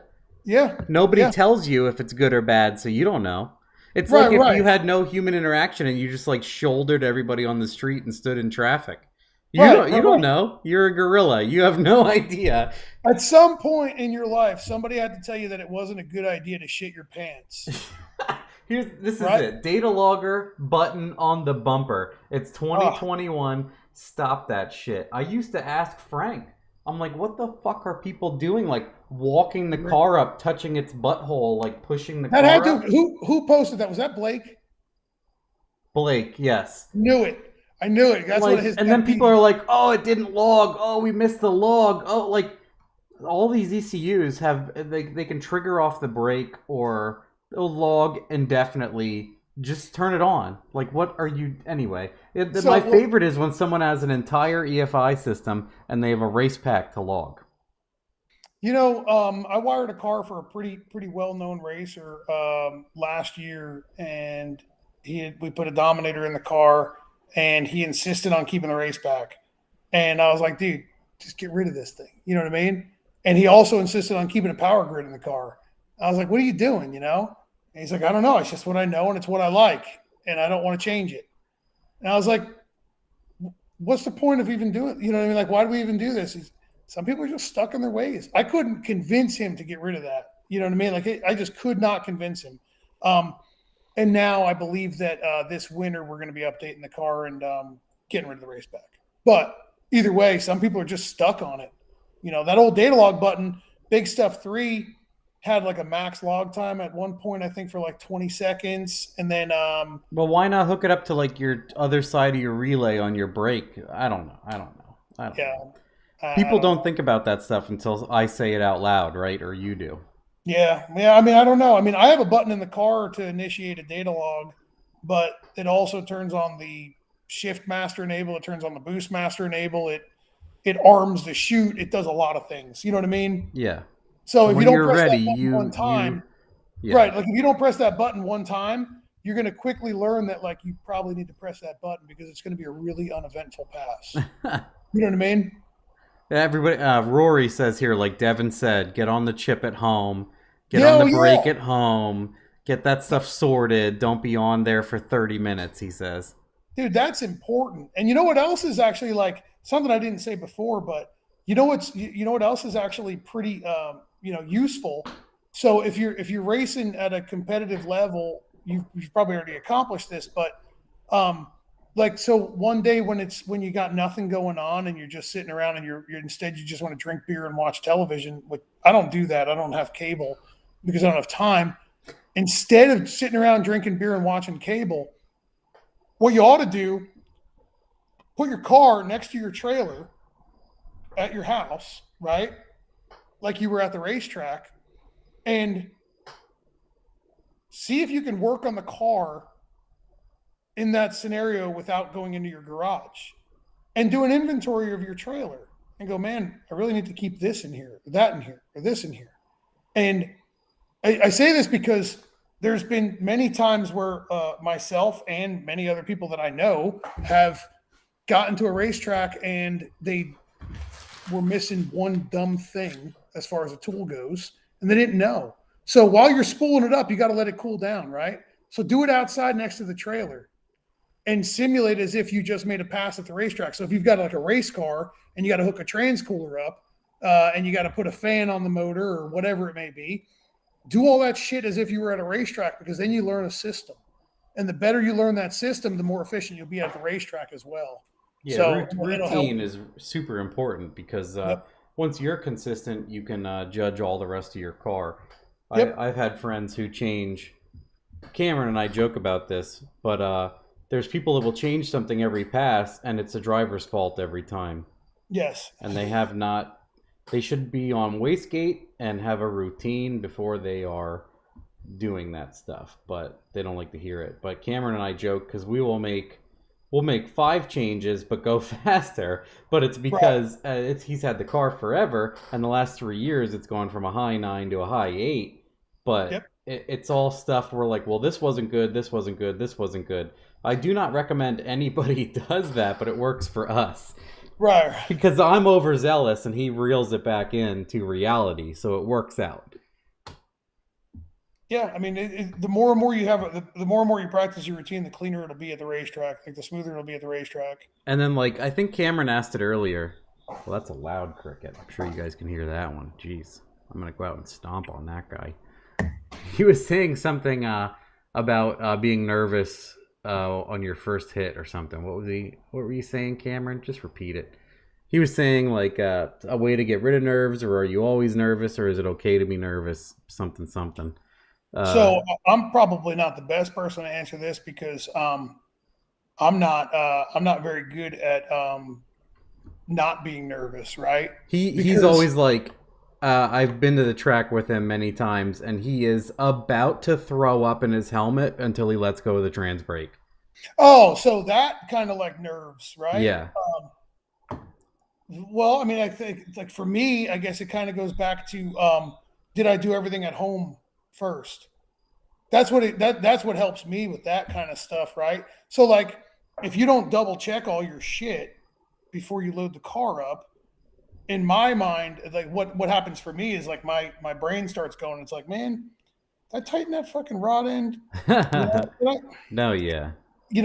Like, well, we sat in the staging lanes for 30 minutes. You think that tire that's been leaking is down half a pound, or is this thing going to still drive left? Or god dang, I hope I got the wheelie control activated early. You know what I mean? Like, I don't think about any of that. Just to let you guys know. Well, no, I mean, I'm like that, but the more I cover my bases and do what I'm supposed to do at home before I load the car up into the trailer, the better off I am. Yeah, So I feel like I have like I'll drive it around and be like, oh, it made it up and down the street. She's good to go. Yeah. But then I do the stuff where like I make sure the brake works, I make sure it lights the turbo, I make sure. Yeah. So I guess in my head I'm like, oh, that's done, and I don't think about anything else. I'm like, it's good. I obviously look at oil and tire pressure and stuff too, but I don't get nervous. But I get the same thing asked because I tune like over 100 cars a year. And people are like, are you nervous? When I said, nope, not at all. Not one bit nervous. Nope. I just floor it. And, at this point, I don't think I was ever a nervous person, but, Yeah, some people just naturally have nerves about them, but I think that the more time you spend in the car, the better off that gets. Yeah, if anything, I was never nervous, and now I am totally negative nervous. Yeah. Is there a word for this? Yeah, I guess, I will say the older I've gotten and the more I'm around it, the less my nerves bother me. I will say that. But I've learned that if I don't do everything I wanted to do with the car and have it loaded up the day before, if I'm scrambling the day of, I'm a nervous wreck because I'm like, man, did I make sure I did everything? You know what I mean? Like, did I forget anything? And that's the part that bothers me. But you got a big program. What does your car go in the 8th? Like 160 in the 8th? It's been 173. Yeah, Jesus Christ. I mean, that's why I don't worry, is because my shit's not that fast. Yeah, so I'm sure if it was blendering, like I watched Jack's video of it just blendering, like what did he go, 146? I'm like, there's no room for there to be a problem there. No, there really isn't. And that's why it's like kind of like sketchy. So that's why I harp on, even if you've got a car that goes 6.0s, if you get into this mindset of always double check all your stuff first, right? It'll be fine. Yeah, complacency is bad. Right. Once you become complacent is when you start letting like shit starts to let go. But it's one of those things that when you're behind the, when you're behind the, like I'm happy to admit that I haven't been 170 plus in this car yet, but a buddy of mine has. I'm slowly getting acclimated back to driving the car.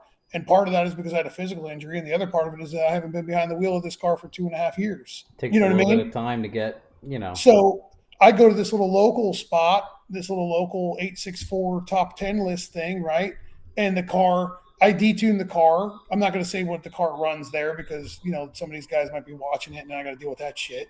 But, I detune the car to the point where I'm comfortable and I just make laps with the car and slowly creep up on it. And, you got to remember that, like, even a 6.0 car in the eighth will kill you. Yep. That car can kill you. You know what I mean? Like, if you're dumb, that car will kill you. That's like a 940. Right. That car will fucking kill you. And that's like 142 at least, probably. Right. So that car will kill you. That car, a 6.0 car in the eighth can kill you in 100 foot. You know what I mean? If something goes wrong. So yeah, the 0 to 60 on a 6.0 car, a 0 to 60 is like just over 2 seconds, right? 2.2? I don't know. Usually. Yeah, because I think a high 8-second car 0 to 60 is like 1.7 or something. Right. Like I'd have to look at a log. I'm pretty sure my car. Oh yeah, Cameron just said my 0 to 60 is 1.7. He went at 890, and that's what I'm familiar with. Is like a high 8-second car, according to the math I've correlated, is a 1.7 0 to 60 miles an hour. So you think by 570 in the eighth, the 8s for 8 went 564. But yeah, in that amount of time, like I said, people said, well, my explanation of a city block is perfect for people to understand because everybody roughly knows a city block. And from a dead stop to 125 in a city block is blindingly fast. For sure. Most people can't physically operate at that speed to even know if they were going to die by that amount of time. Right, because they have no they don't have any experience doing it. Yeah, perception of speed. Right. And that's the thing that bothers me the most about when people downplay other people's accomplishments. You know what I mean? Y'all should be boasting each other up. You shouldn't be talking shit about how so and so went this fast. Why didn't you go this fast? Shut up. It's hard. Like I get people every now and then that are disappointed in their dyno numbers, obviously. And I'm like, you know what? You did like 600 things correctly today.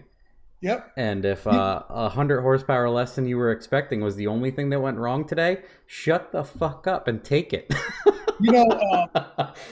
So a guy that I know who's become a good friend of mine over the years, Shannon Davis, he said to me one day, we were talking about a customer that had a problem with one of his products, right? And it was a user error. But anyway, he wound up yelling at the guy and he says, man, you know how many fucking things just went right? Yeah, I say it to people all the time. He goes, so many things have to go right in order for this piece of shit. You know how many dominoes just fell in order for you? Right. Like, just Count be them. thrilled about that, Just be happy that son of a bitch started and did a burnout. You know what I mean? Like, enjoy your small successes. You know what I mean? No reason to shit on everybody else because they didn't do what you read about on the internet. You know what I mean? Like, that's stupid. Well, it's because some asshole said 570 was easy and then 470 was easy. Again, right. Like you and said. It's not. Like, it's not. When it comes to 4-second cars on radials, like, I'll just be honest with you. The majority of these cars that Jack will probably chime in and say and probably agree.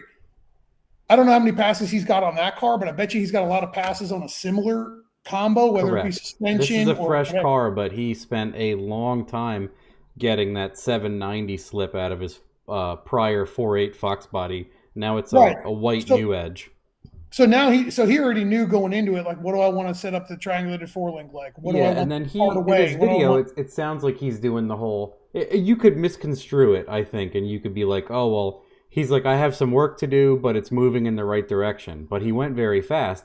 But in his mind, he's like, I want to go way faster. But way faster to him might be a tenth or two. To us, we're like, I make the mistake sometimes of judging people because they're like, oh, way more left in it.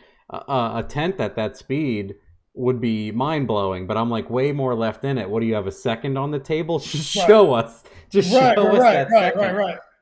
Right. Well, a tenth at that speed's huge, right? Of course. So and a couple mile an hour when you're already going 160 is hundreds of horsepower. Oh, for sure. Like, if you could go out and test and I've got a stink bug on my wall. You go ahead. I'm going to take care of this. some of these guys that are out on radials, and like this is what I was saying that Jack would probably agree with, is you may swing for the fence 100 times and strike out 99, but you get it on the 100th. And the more laps you end up putting on, the more you learn, and the more you learn what to do and what not to do. And the thing that bothers me the most about listening to or reading people's comments about, well, why didn't it run this or why didn't it run that? They completely miss the fact that guys like Jack or whomever had to swing for the fence a lot before they got to where they are. So stop acting like you should just be able to, pick up the friggin' Jegs book and throw your Holly Terminator X at the car. Don't even plug nothing in. Just throw it at the car, and that makes you go 480s. You know what I mean? Like, shut up. Like, there's a lot of knowledge that goes into this, and stop downplaying your own damn accomplishments. You know what I mean? Like, I'm not saying that any, I'm not saying that any of these guys with the fast cars are doing that. I'm saying the guys that are like, oh, we took the car out, blah blah blah, and we went 550. Hopefully we can figure out what's wrong. First time out, we went to the racetrack and went 550. Hopefully we can figure out what's wrong with it. Whatever. What do you mean? Hopefully you can figure out what's wrong with it. Bitch, be happy. That thing just went 550. Set on fire. You know what I mean? Didn't tumble into the weeds. You tuned that thing yourself, and it's fucking still running. Hell yeah. Good job. You know what I mean? That's difficult for quite a few people. So for sure. Even professionals. Oh, there's some. And not to say anything, but sometimes bullshit happens. And for sure. There goes the car. Yeah. And you're like, you did everything right, and there goes the car. Right. So what was the other thing you were bringing up? Oh, man. Devin, why are you using Mac valve rather than the Holly one? What? Huh?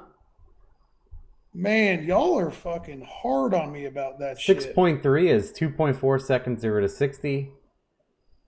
MSD digital retard box. I remember back in the day with the Ford 5-liter and a Pro 5.0 meter with different sample tubes and the digital retard dial box and the FMU crank to the moon with the 10-to-1 disc on it. And anyway.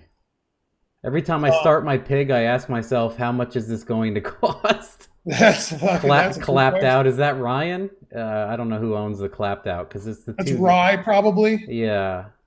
I can't remember the other guy's name. I'm terrible with names. Logan. I sound like a jerk. But Ryan Logan. This a guy donated $20. Whoa, dude. Whoa. It says, Aussie Slop here, looking forward to finishing my Barra ship box and using it to test and push the stock bottom end to post the results, hopefully build a sloppy recipe. Thanks for inspiring me to do it all myself. Heck yeah, that's cool. Joshua is not a very Aussie name. I expect you to have, your name should be neck tattoo. Does that mean I want a neck? Awesome. I want a neck tattoo. I'll be honest.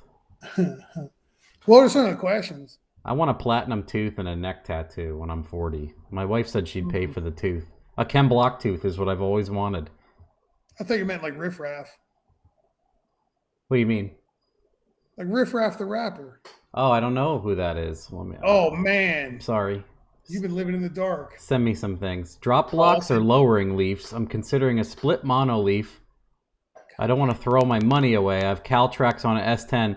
Here's the problem, Hack Job Garage. You have an S10. Anyway, what do you guys think is safer or better? I don't think you should do blocks on something you're going to drag race. You should just have appropriate setup. That's just me.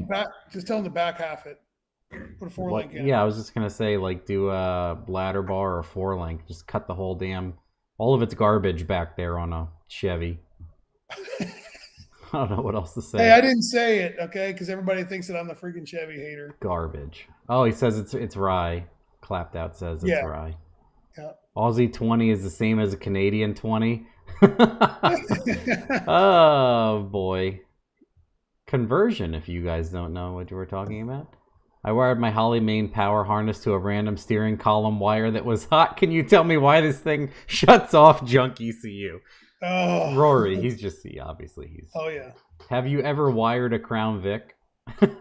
No, I think I'm doing one soon. No, that was Cameron who asked it. I know.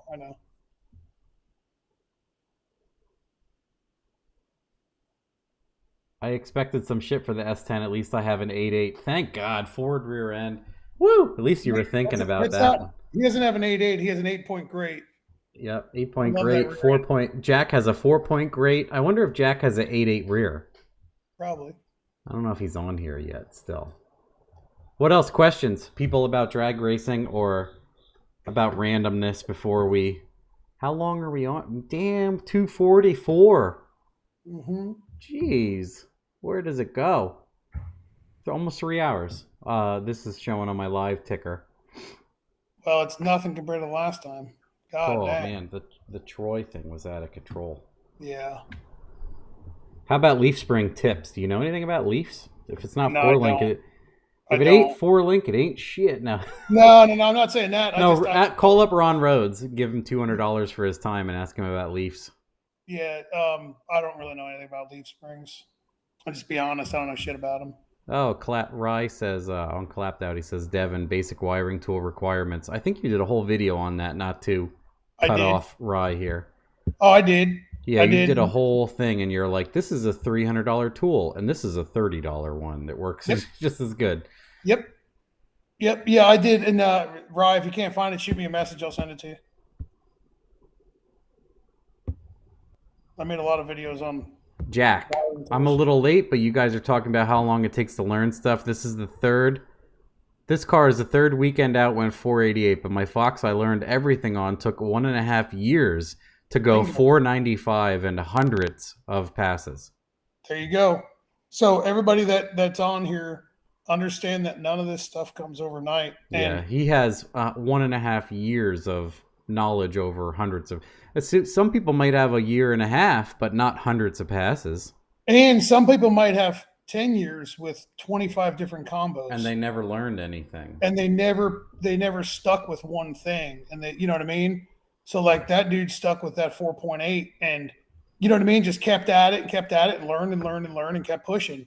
You know, a lot of people go, man, this thing doesn't still make any power. Screw it. We need to change this or that. And then they just give up. They throw in the towel on whatever they're working on, you know? This is a good question. What are some other cheap cars with good diffs and axles for 1,000 horsepower in stock form, aside from a Mustang? And I'm going to laugh because I don't think anything other than a Mustang, but like a Chevy truck with a good giant rear end in it, like a Turbo 2500s that I build.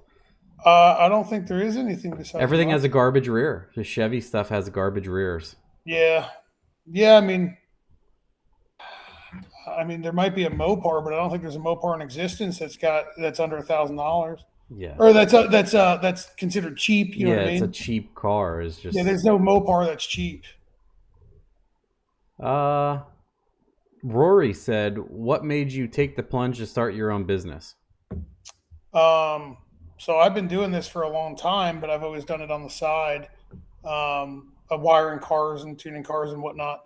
And I made more money and enjoyed what I did more than my day job working at night. And I was about to put in my 2 weeks notice at I used to work for General Electric Aviation, and I ended up getting injured about 3 weeks before I was planning on putting in my 2 weeks notice. I was actually waiting until the clock reset so I could pull off 3 weeks worth of vacation. I know that sounds shitty, but that's what I was doing before I put in a notice. You know, everybody's doing that. Don't feel bad. Right. So that's expected.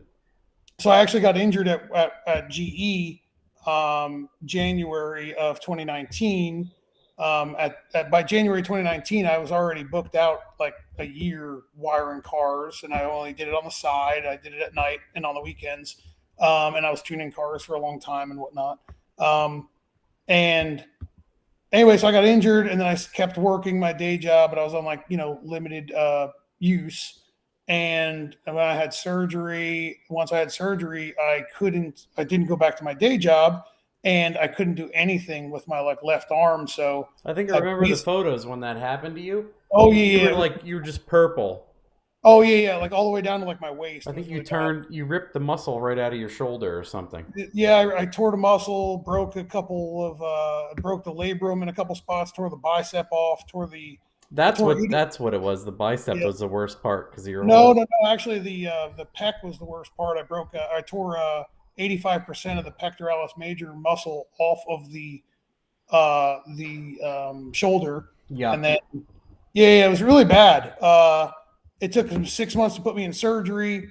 And then I had surgery. So then I was out on workers' comp from GE. Meanwhile, I've been wanting to like not work for General Electric and just do this full time. It was really just a case of pretty shitty, bad timing. And I then started to force Laura, my fiance, to get her bitch ass out in the garage and work with me because I didn't have a full like functioning arm. Like my left arm didn't really work, but my right arm could, and like I could tell her what to do and we could work together, and we did. And basically I was like, you know what, I'm going to do this full time. So once this whole deal is over with my arm with GE, which involves like a bunch of lawyers and bullshit, 10 out of 10 do not recommend getting hurt for a big company. Don't get hurt at work for a big company. It's bad. So yeah, I mean, that's kind of where I'm at. I've been close with a lot of people at Holley for multiple years here, many, many years. And I said, man, I do so much support for other people to sell products. And then I got to answer all their tech support questions for them because like people just hit me up and like ask, and like a dumbass, I just answer, and I finally said, man, why don't we just sell parts? And like the people at Holley have been like, friends of mine at Holley have been telling me for a long time, like, just become a dealer, you idiot. So I said, okay, well, I guess it's time. So we're now dealers for a lot of companies, but I'm not here to plug my company or my business or nothing, but we're, we plumb race cars, we wire race cars. We do some trackside tuning. I'm super, super, super picky about who I tune cars for. That's just all there is to it. You're not really going to convince me any other way around it. And that's something that maybe we could touch for like 5 minutes here.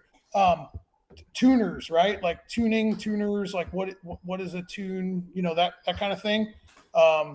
If you don't mind, we go on a little tangent here. Go. I'll just mute myself and play cards now. So I see a lot of people go online. Like I'm the admin and the moderator or creator, whatever the hell it is, of a few of the Holley EFI groups, like the Terminator X groups and the Holley EFI and the classifieds, a whole bunch of shit. So I see all the time in these groups, people ask like, hey, I need my Terminator X tuned, right? So I just wanted to kind of explain a couple things about tuning, right?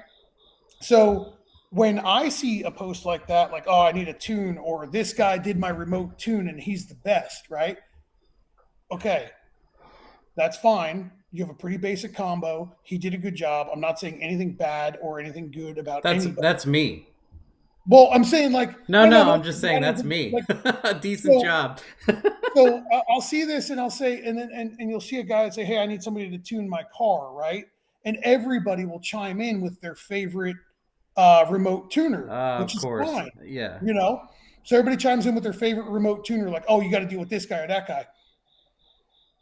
I laugh. I don't remote tune anything, right? Like, I'll remote tune stuff at a racetrack that I've already worked with in the past, but I won't remote tune because, Joe Blow asked me to on the internet, What's funny about that to me, and what's comical about the he's the best and blah, blah, blah, until you hand somebody the out of the realm combo, right? So like the tuning, there's a bunch of different types of tuners, right? So you've got tuners that are really, really good at analyzing data and creating a base file for a car that runs great and it does a burnout and all that, right? And it's safe and it lives, and there's a lot of guys out there that can do really good at that, right? Excuse me. That's great. Okay, that's one type of tuner. Another type of tuner is somebody who's got to be on a engine dyno, and maybe they're really good at figuring out every fucking quarter of a horsepower that you could ever imagine. Yeah, at 140 degree water temp all day. And right. Like stuff that, in my opinion, is pretty irrelevant, but it's really important for somebody like for an all motor combo, you know what I mean? Or something like that. Testing camshafts and stuff. Yeah, like that. Or if you're testing cams, or if you're in some competition, that's great. Okay, fantastic. When it comes to drag racing, that's not very important. Then you have people that operate dynos and I'm not saying that one of these people can't be all of these people, right? Like one person can be all of these different people. I'm not saying like people just need to know that all these people exist. Right. So like you've got like a dyno tuner, right? It's like somebody who can put the car on the dyno and they can dial it in, they can load it in different ways, and they can get the car to run really, really good. And I always suggest everybody brings their car to a dyno before bringing it to a racetrack if it's a decent power type of deal, right? And then you have people that tune cars on the track, right? Like the racetrack. And the majority of that is power management and understanding how to make a car go down the racetrack. If we're talking about drag racing, the most important person out of that pile of people, and again, I'm going to say this again, that people can be all of these, right? Like there could be one person that's amazing on an engine dyno and a chassis dyno and trackside and remotely, right? Like there could be that one. There could be plenty of the one guy who can do it all. I'm not downplaying any of it. But if we're talking about racing, the most important one is the one that can bring you to a racetrack and make you go down and make you go faster and keep the thing alive, right? When I see these posts on the internet of like, oh, you need this guy to tune your car because he's the best. He made your 500 horsepower LS combo run great. Don't just blindly trust somebody with your 3,000 horsepower blown alcohol combo. You know what I mean? Don't just blindly trust somebody don't just buy into that. Oh man, he can tune my shit remotely without, seeing it. And we're going to make 4,000 horsepower. No, you can't. Stop it. Like that's dumb. You have to hear it. You have to smell it. You have to. Yeah. People ask me all the time if I'll do remote and I'm like, no way in hell. Right. I mean, I don't do remote stuff. I can't do it. But what I'm getting at is just because somebody's really, really good at one of them doesn't make them really, really good at all of them. Yeah. You know what I mean? Like I am reasonably okay at the trackside stuff, right? Like I'm never going to be somebody who acts like I'm the best at anything. I'm reasonably okay at the trackside stuff. I have a record to show that I'm pretty decent at it. Can I learn something? I learn something every single time we go to the racetrack.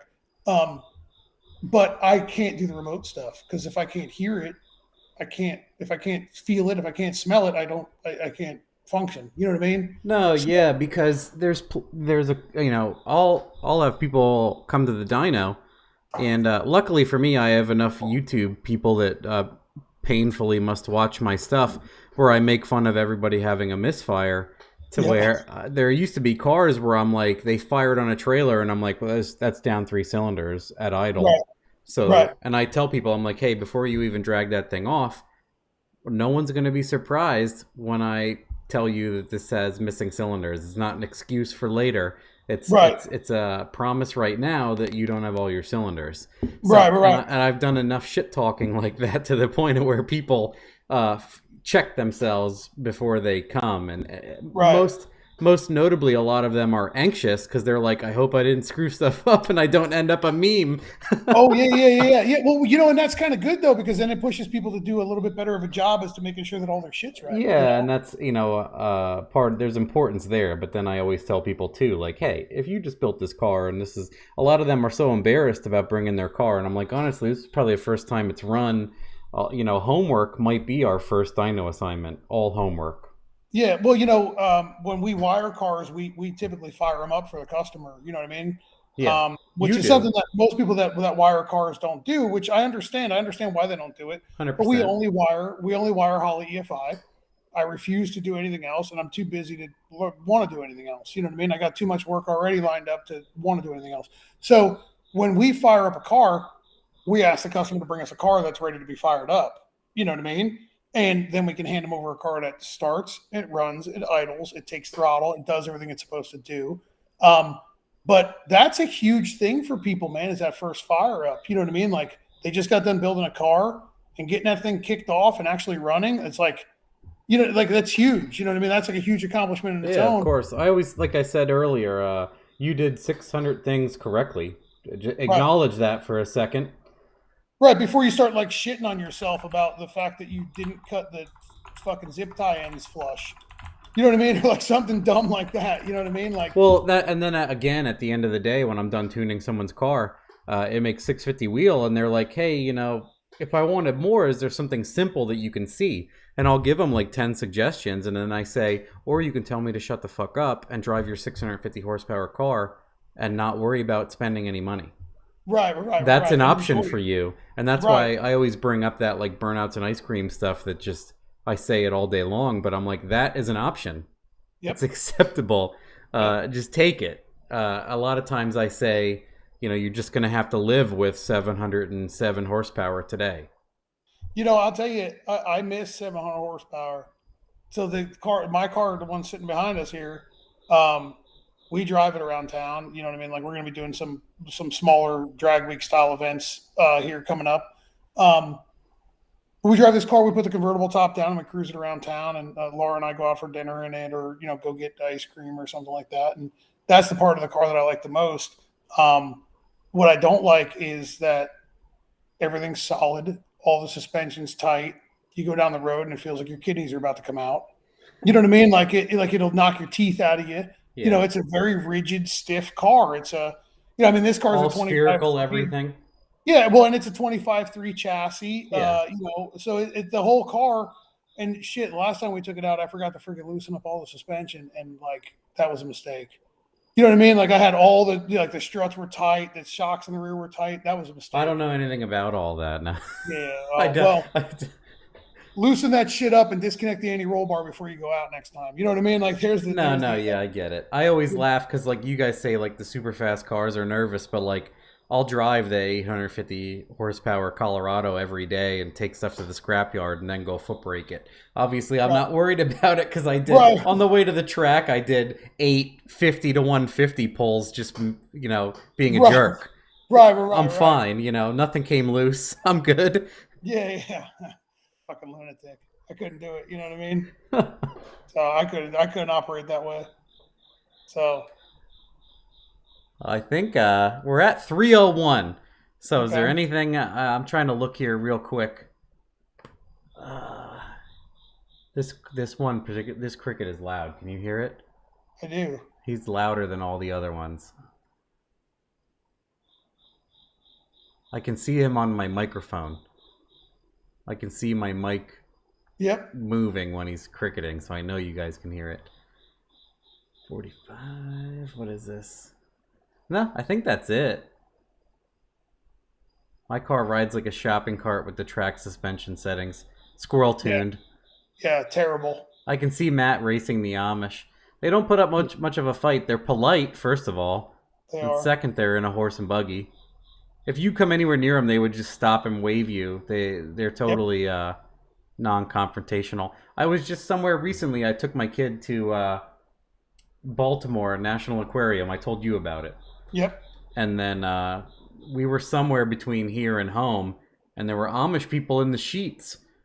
And I was coming out of the bathroom. We stopped to go to the bathroom, and he was like all the way at the other end of the store and wanted to come down my aisle. Saw me coming, ran to the other end of the aisle and waited like this in between the dividers until I'm like, you can, there's plenty of aisle here. You can, and he's like, won't look at me. I'm like, all right, bro, just get the fuck out of your way then. I'm sorry. Yeah. Alpha cricket. That's true. Alpha cricket. Yeah. Rocky Mountain Race Week. I don't really have like a huge thing to do that whole masochistic event. I think it would be fun. Cameron and I talk about it all the time. We're going to take like his completely stock Crown Vic and just watch and drive and go 18s everywhere and sit in air conditioning in the Crown Vic. I think that's how I want to appreciate that event, not breaking my balls laying in transmission fluid every day. Yeah, just me though. I'm an idiot, and I'm really hopeful that I can get in it for next year. Rocky Mountain or Drag Week? No, Drag Week. Yeah, we Rocky Mountain's too far, I think. Drag Week. I'm not interested in that. If Drag Week is close, we definitely want to do that sometime. Devin is a glutton for punishment, Rye says. That's true. Vehicular Shenanigans says, Matt, did you decide whether or not you're going to make Dial-A-Boost harnesses? I did.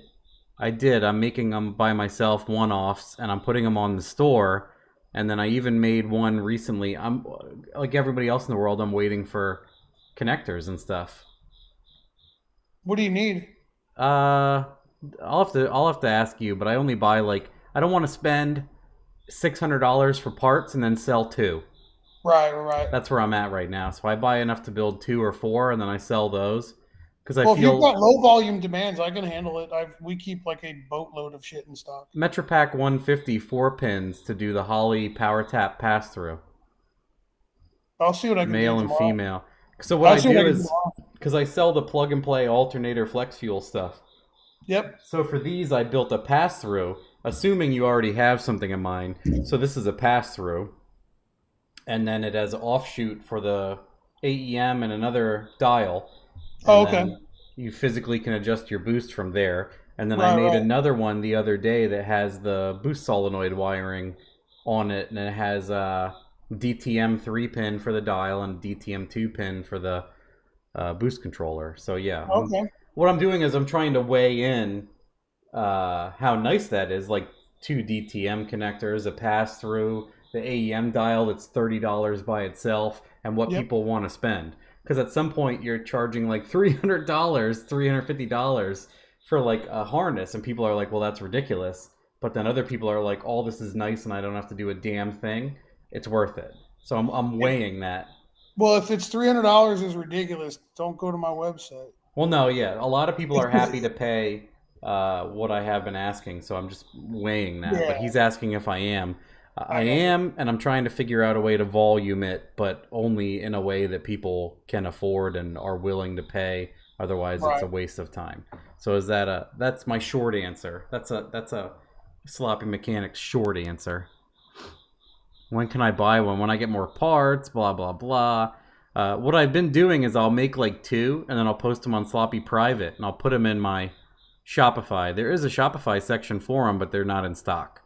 And then, because people were like, I'll buy it. And then I'm like, okay. And I message them, and they're like, not reply. Mm-hmm. That whole, we talked about it.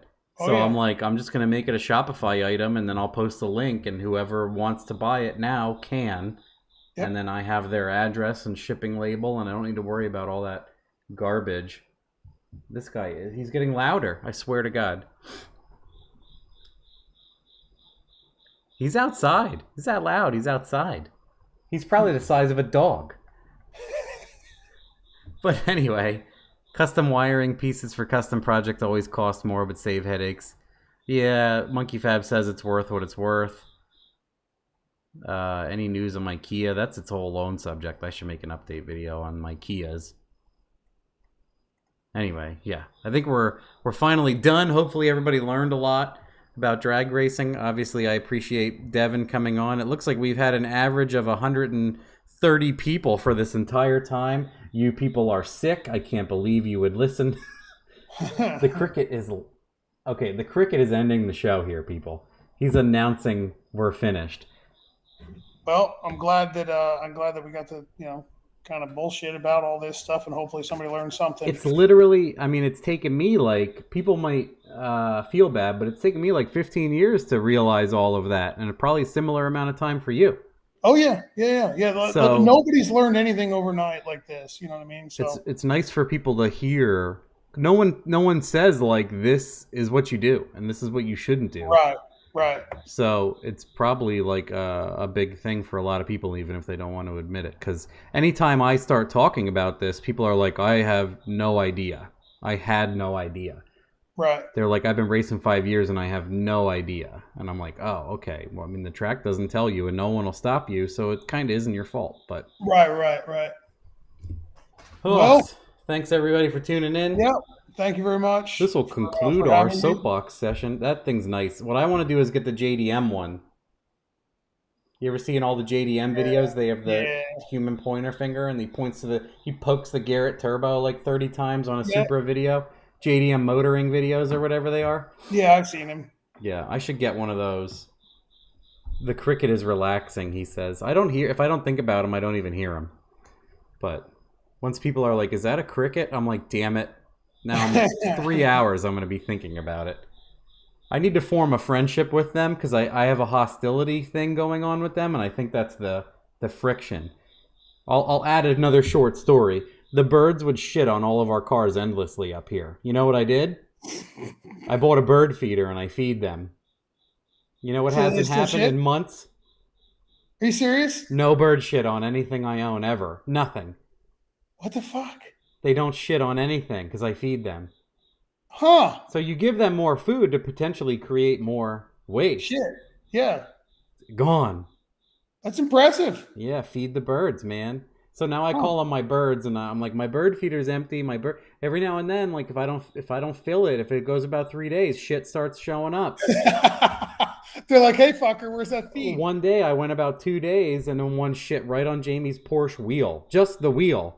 Like it slung it at an angle and got it on the inside of the wheel. Yep. And I Yeah, was I like, was just letting her know, like, hey, listen, I ain't gonna hit the paint. You need to fill that bird feeder up. Okay. yeah. Yep. So, all right, I gotta go to sleep. I gotta get up at 6. Yeah. See you later, guys. Bye. Hey man, see you guys.